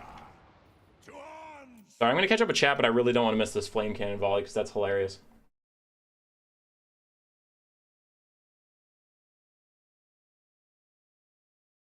Quan participated in the World Champions, is fighting against new players. How do we pick factions for the tiebreaker?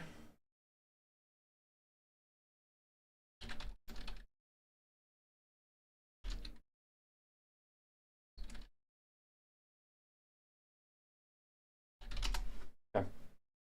I answered him in DMs. So, versus the Dark Elves, Jacker Skins taking double Dwarven Flame Cannons, Thoric Ironbrow, Bugman's Rangers, Miners with Blasting Charges, and then a Longbeard and Dwarf Warrior frontline. Double Flame Cannon. On the other side for the Dark Elves, we have Bleak Swords, Shades, Dark Shards with Shields, Blades of the Blood Queen, Harganeth, Executioner, ROR. Then we have a Death Hag, Crone Hellebron, and a Sorcerer's Shadows of Pit of Shades, and Enfeebling Foe. The Flame Cannons have deleted almost an entire Dark Shard. They are missing another one entirely, which is why I think Flame Cannons are bad. Why I think Flame Cannons are bad is that they're shooting this tiny little pocket of no infantry. But the other one is doing good damage, so they're just a bit inconsistent. So I guess that's the big brain play. Take two, and then one of them will hit, and the other one will miss, but then you'll have one that hits. As the Flame Cannons continue to fire at the sides of the formation, there they get a good central hit, and that'll do some decent damage as the Dark Elves continue to move up. But they're about to get Blasting Charge, so the pain does not stop for the Dark Elves just yet. And we haven't seen a lot of Dwarves recently, and I keep saying Dwarves are overpowered, and Dwarves are too strong, and Dwarves are all this and that, and then we don't see them, and people are like, Kimbo, I think you're on drugs. I think Ogre Kingdoms are stronger than Dwarves. I think Dwarves are just fine. And then I watch Dwarves do this to your entire front line. Blasting Charges, even a friggin' Flame Cannon is wrecking these fools right now. The Dark Elves are in a bad way. Their front line is on the retreat. Pit of Shades trying to catch some of these Bungban's Rangers, but they are going to dodge out of the way while also going to shoot at Shades. So I don't know if he was intentionally dodging or if he just told them to go fight the Shades and they happened to move. But these Shades did get on the side. They're doing a nice job onto the Flame Cannons, but now two Bugman's Rangers have seen them. And the Archer fight will begin, and a 40 armor, bronze shield, regenerating Ranger will definitely beat a 30 armor, no shields, non-regenerating Shade. Definitely. The Flame Cannons are still going absolutely nuts, pushing back the Dark Shards. Blades of the Blood Queen finally get into the front line. They have Murderous Mastery popped, so they have extra melee attack, extra weapon strength. They should rip through these Longbeards, but I don't think that's going to be enough to win the whole game. We'll have to see what the Hero Hammer of the Dark Elves can do. As the Flame Cannons are now turning their attention on the rear fights, they're like, fine, I can't trust my Bugman's Rangers to do it. I'll do it. Flame Cannon starts firing over into the Shades. The Burnt Leadership debuff is enough to push them away. Miners also catch up to these guys, and it is unmitigated disaster after unmitigated disaster for the Dark Elves as the Dwarves just rip through them. Crone Hellebron is trying to get into here, but even then, she's taking insane damage from the Bugman's Ranger shooting her as she's running.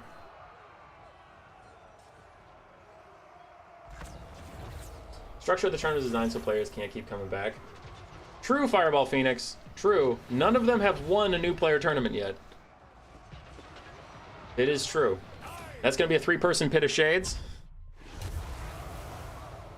But no, for sure, if you win a new player tournament, you get a Bone Ripper roll, which disqualifies you from playing in any. So none of the people you've seen today have won a new player tournament yet.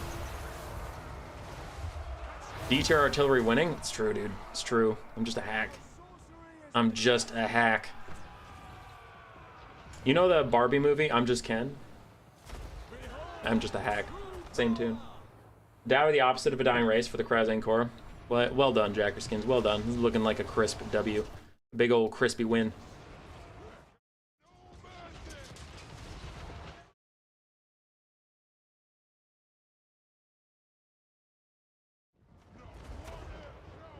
Blades of the Blood Queen, the last hope of the Dark Elves. But I think I see 2 flame cannons aiming at them. And for once, their propensity to fire at the sides could be helpful, because we see a big clump on this side, so that shot could actually be huge. Yeah, Blades of the Blood Queen take a ton of damage. They rout. Army losses. GG.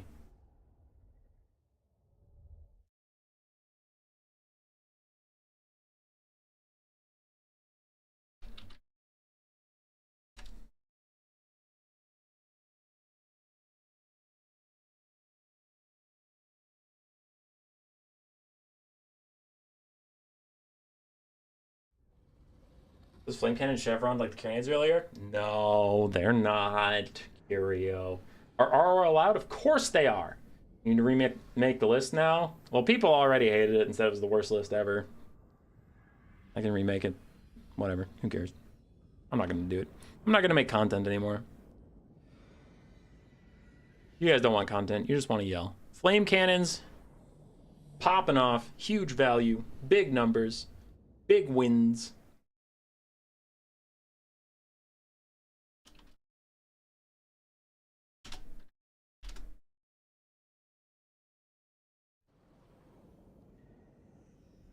I don't know if there's going to be much Dark Elf value because they just got shot on the way in. But that's a good segue, ladies and gents, because you just saw the unbeatable OP veteran player Jacker Skins, who I've literally never seen before in my entire life, hasn't played in any of my events ever, versus X-Navigator, who I have also, like, never spectated in my entire life. I've never seen these players. And I've been hosting like a tournament a week or 2 tournaments a week, plus big events that span months. I've been hosting for like ever. And people are getting on my shit about veteran players playing, and I'm like, listen, the 2 finalists I've never heard of in my entire life. As far as I know, they're new players.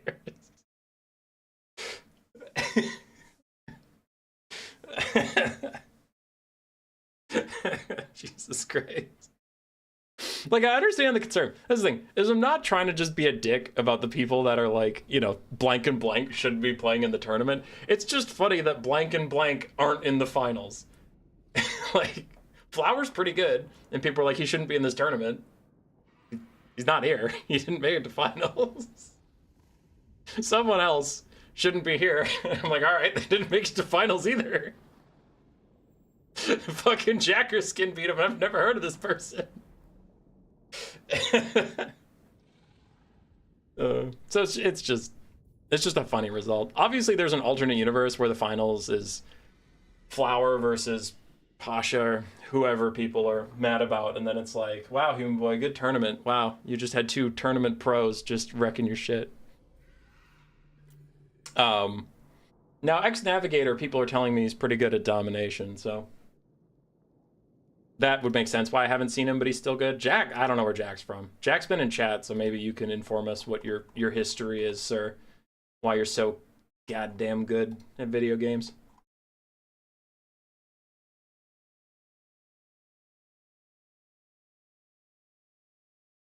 How is this man so good at video games?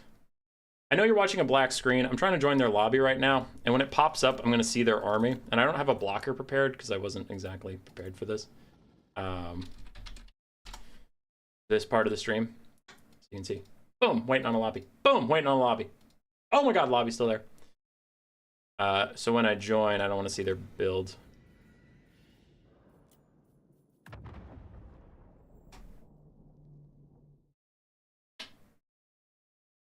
Darkness! Bam, we're back. You'll all hear of me eventually, Natural Talent. When will the next Gladiator be? So people, Trogdor, this isn't a complaint, this is just answering your question. People were complaining I wasn't doing enough try-hard content at the end of last year.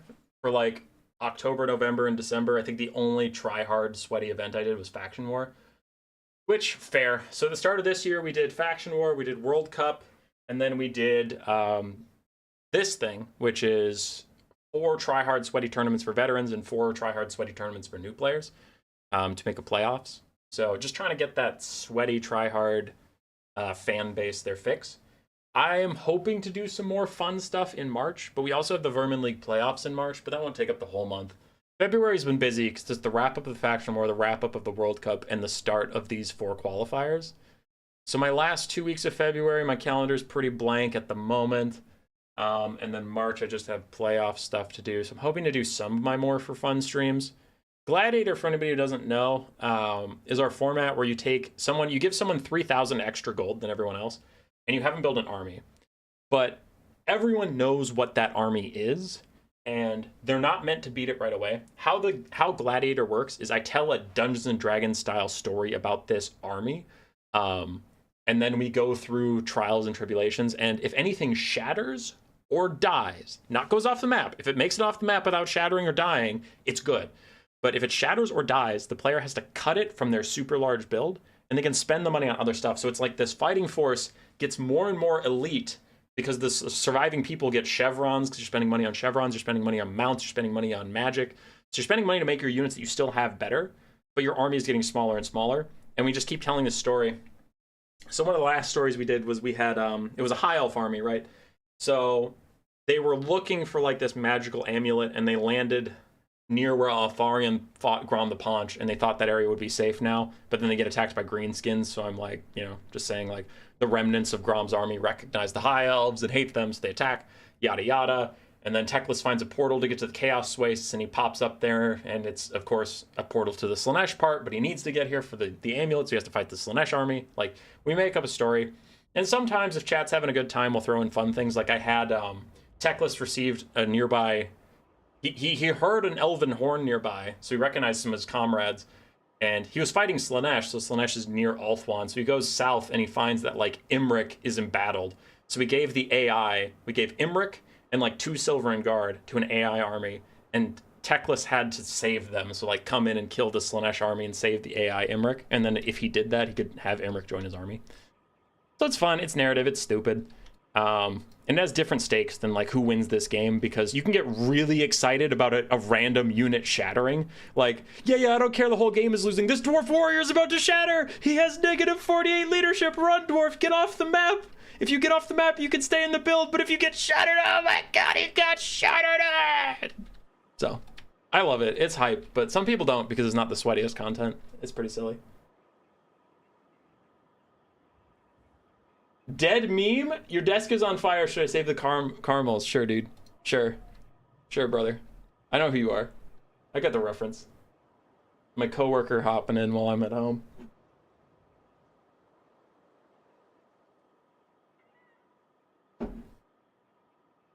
Contrarian Codex Mardian. So this is the finals. Both of these players are 4-0 on the day. Both these players are undefeated. And Navi is back on his Beastmen. This time, not bringing Bestigor herds. Taking it serious. We have Gore herds, Corn Gores, and Ungor Spearman herds. On the other side, we have 2 Minotaurs. One is the Butchers of Calvin Guard, the other one has great weapons. Brace Shaman of Shadows, a Pit of Shades, Melkoths, and Enfeebling Foe. And then we have a Doom Bull. And you're telling me this guy plays Domination? I could definitely see it, because only Domination players take Doom Bull. And they take him all the time to hold the point and provide debuffs. He's good for that. Land Battles and Conquest, you don't see Doom Bull that much at all. We have 2 Centaurs with Throwing Axe on a wide flank, too. For Jacker Skins, he could not take his regular dwarves. It looks like he took Chaos Dwarves. And I haven't seen the Chaos Dwarves take a Hell Cannon in a while. That is pretty much a Warriors of Chaos exclusive thing. 2 Infernal Guard with Fireglaives on the high ground, Hobgoblin Cutthroats, and a Chaos Dwarf Warrior frontline, including Chaos Dwarf Warriors with great weapons. We do have the Oglakons, Wolf Boys, and a Source of Profit of Metal with Final Transition and Searing Doom. Pretty wild Chaos Dwarf build, relying on, you know, actual Chaos Dwarf infantry to do anything good, but we'll see. Early game is going to favor the Chaos Dwarves. You can see they're pulling ahead to a gold damage lead just because the shooting goes pew-pew and people die. It is how it goes. I enjoy watching uneven fights from time to time, see what the underdog can do. Gladiator fight's nice. Gladiator is nice. And the Hobgoblin Wolf Raider is going to catch some Centaurs that took enough damage to rout.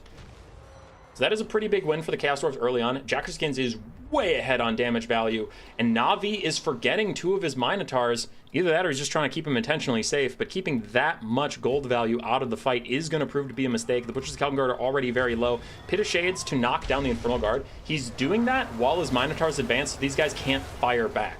That was actually really well timed, and I like that a lot. Now, I think the Butchers need to be charging a lot faster, and they need to get in here a lot sooner, but I really love the overcast of Pit of Shades while you're charging, so they're not in position to fire. You see, now they have to reform lines, and it's too late. The Doom Bull got here. So that was really cool. That was a really good play from Navi.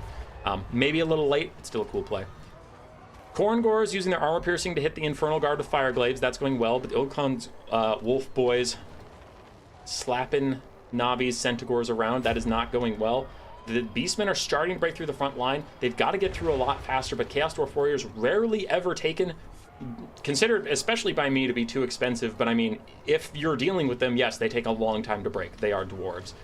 So the Beastmen taking a ton of damage on their way up, but they finally get this Hell Cannon, and now we get a bit of that Skaven action, right? Where you start to kill off these expensive weapons teams. That balance of power lead is going to shrink and shrink and shrink really fast. Nice overcast Final Transmutation onto the Minotaurs, Great Weapons, and the Doom Bull. That is a great use of that. And now the Chaos Dwarves, it's getting a little risky. Are you far enough ahead to clutch this out?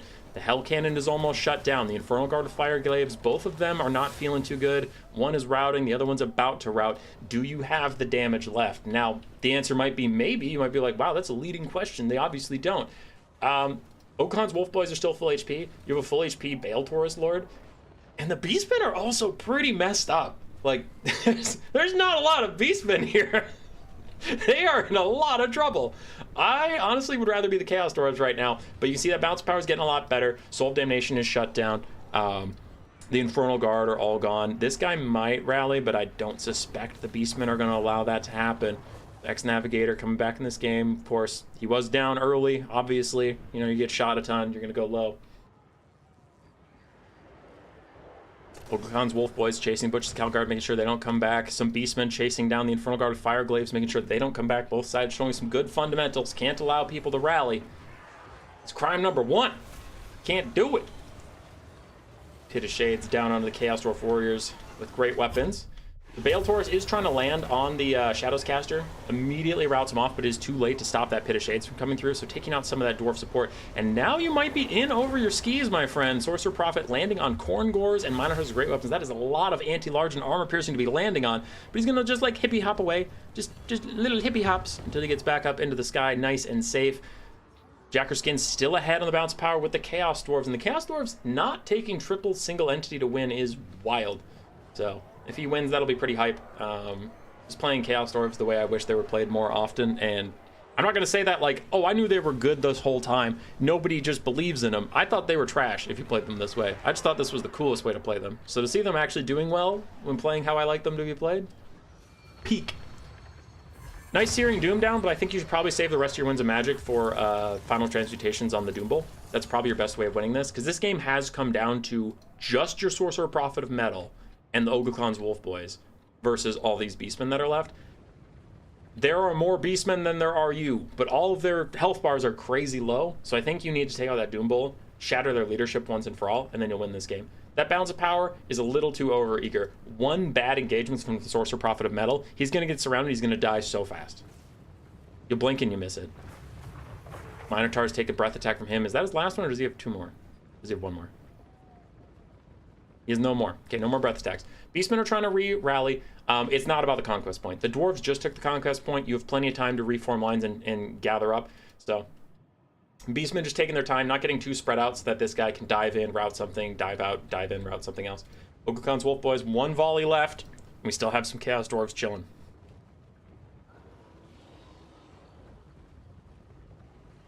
In go the Minotaurs, charging straight into the Chaos Dwarf Warriors. Last volley in from Ogukhan's Wolf Boys. Good damage onto them.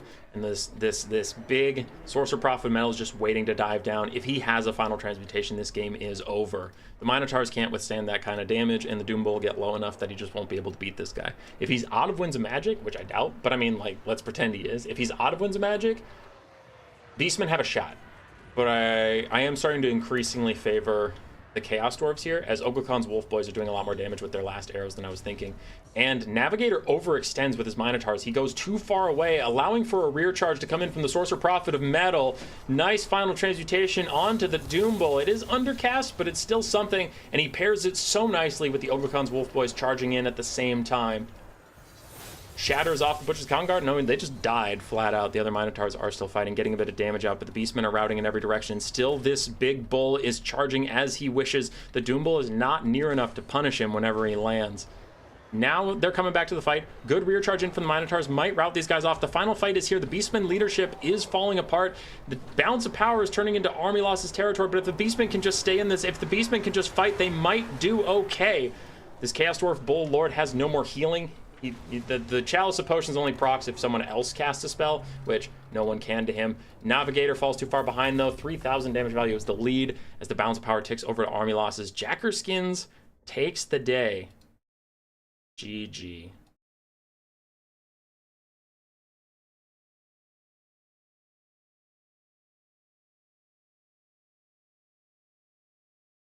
Absolutely wild final game.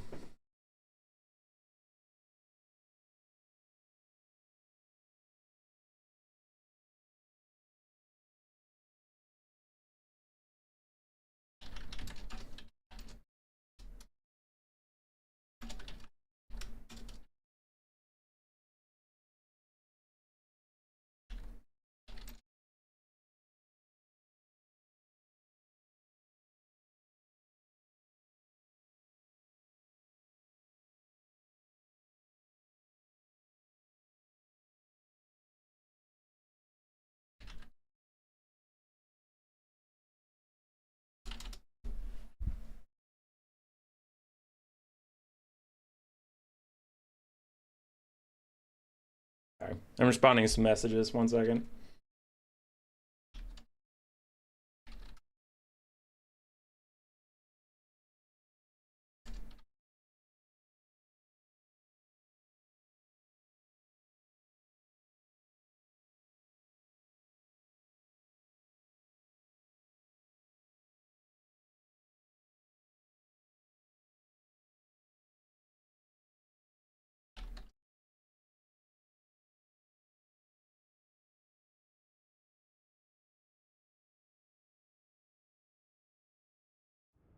Wow.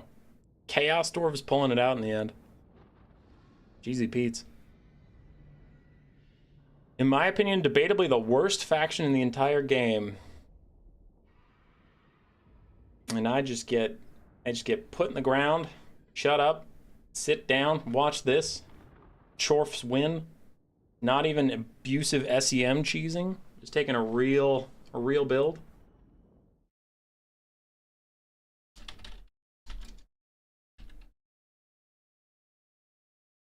Damn. Very GG's here today. I had a lot of actually really good ones. Navi and Jackerskins provided some good replays. Potato versus Flower was fucking hype. Everything was great. I enjoyed casting it a lot. There was some drama behind the scenes, but it ended up not mattering. I was told this one was good.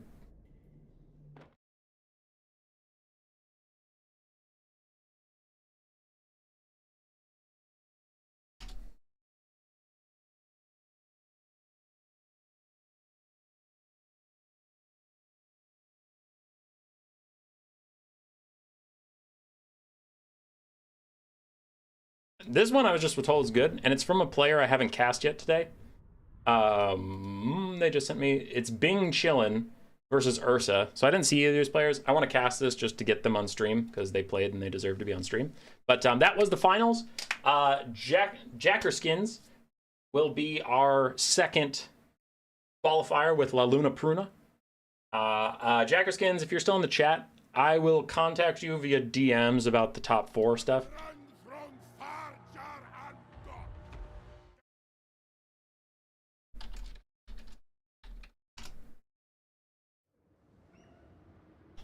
So yeah.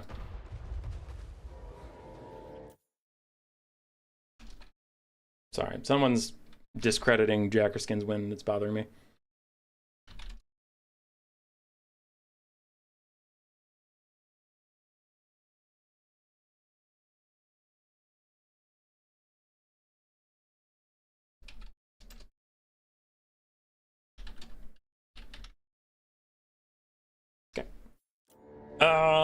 More Chaos Dwarves. Not from Jackerskins. This is from Ursa. We have Chaos Dwarf Warriors, Blazing Beards of Bosrock, more Chaos Dwarf Warriors. Big Chaos Dwarf Warrior crowd today. Demonsmith Sorcerer of Fire. That is the hero with Burning Head. And then we have Zatan the Black on his Lamasu mount with his snare. That's nuts. Then some Bull Centaur renders with great weapons. Cool. For the Tomb Kings, 4 Skeleton Horse Archers, bunch of Skeleton Warriors, Skeleton Spears, 2 Necropolis Knights Halberds. Okay, whatever. Cetra the Imperishable, Chosen of the Gods, Bone Giant. If you watched my World Cup stream, you know that I hate these guys, dude. I hate Necropolis Knights. I hate it. I think they're trash. I think they're trash. I think they suck. I think they suck and they're garbage. I'm over it.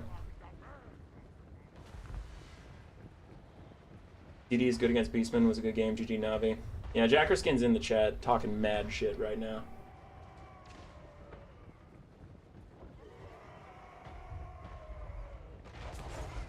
VC will have their day again. We got a VC win on the earlier stream today. I won't spoil too much, but there it is. Nice blasting charges and Blazing Beards of Bowser. I gotta focus up. I can't be talking to chat right now and casting Big Chillin' versus Ursa.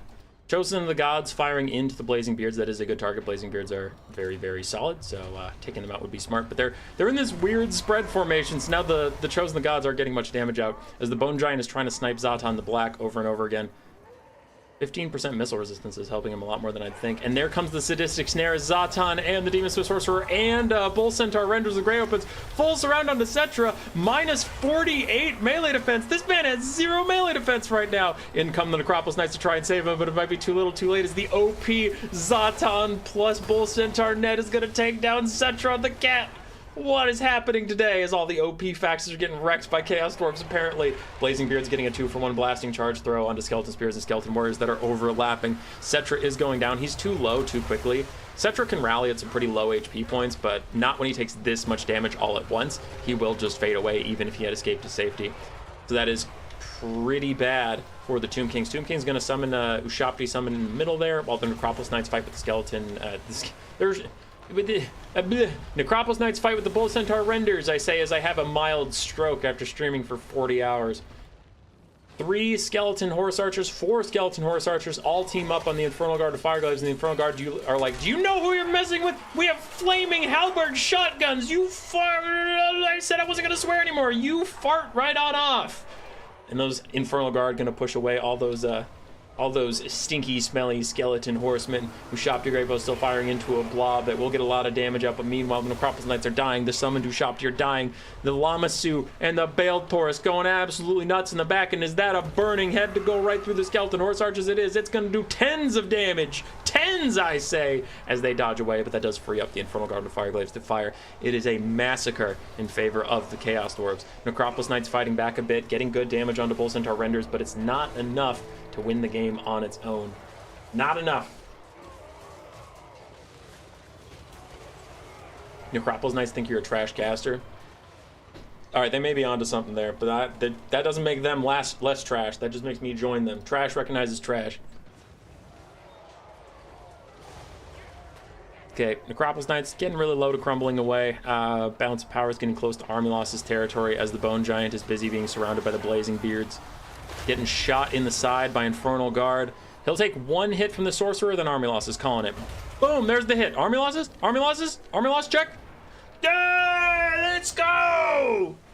God, the perfect Army Losses predictions get me every time.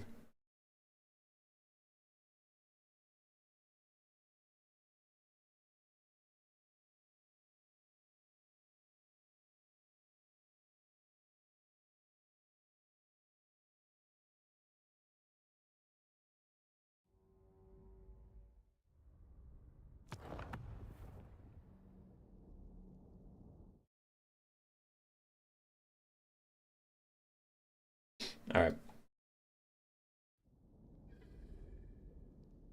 Dun, dun, dun, dun, dun, dun, dun. Bull Centaur renders did fine. Front Guard Fireglaive did well.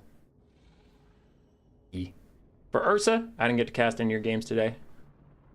You seem like a fun lad. Necropolis Knights, look at that value. That's solid value. You know what? People won't take you seriously if you're just a hater for no reason. So you know what? They got good value this game. Good job, Necropolis Knights Halberds. Good job. Everyone clap for the Halberds. They did well for once in their entire lives. They finally did something. Good job, Necropolis Knights Halbards. They did well here, so. Yeah, jokes, memes, bullshittery aside. They did great. It was that huge snipe onto Cetra that decided the game. It wasn't like, wow, Necropolis Knights are trash. The Bone Giant actually did not do very well, strangely. He was firing at Zatan all game, but even when he hit, it didn't look like he did that much damage, which is odd. Normally, he actually has good poke. Okay. So, that is the second stream for the day. I'm done. I am out. We outie. He does a good steamed ham. Thanks, Fireball Phoenix. You're very nice.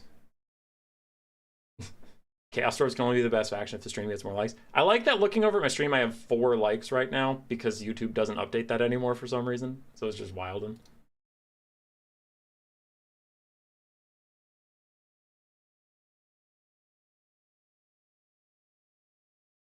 Okay. Yeah, what are we doing? Who's streaming right now? Inticity and Turin. Is Inticity still streaming? He raided me before, so I'll raid him if he's still streaming. If not, I'll try and raid Turin, but Turin doesn't have his raiding on the last 3 times I've tried.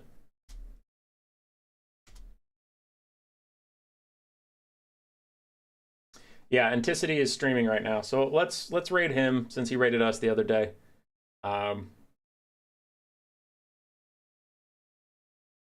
The real controversy is whether Hummus watches all the games beforehand and uses a mod to trigger army losses on command. This is true. Third stream when? Tomorrow morning, actually. If you take a look at the channel, we do have a stream scheduled for 2 great players, Persian Warrior and the green one, both of Clan ODM. They apparently had some internal event where they're fighting to see who gets to lead the clan. They did a best of 11, so we'll be streaming that.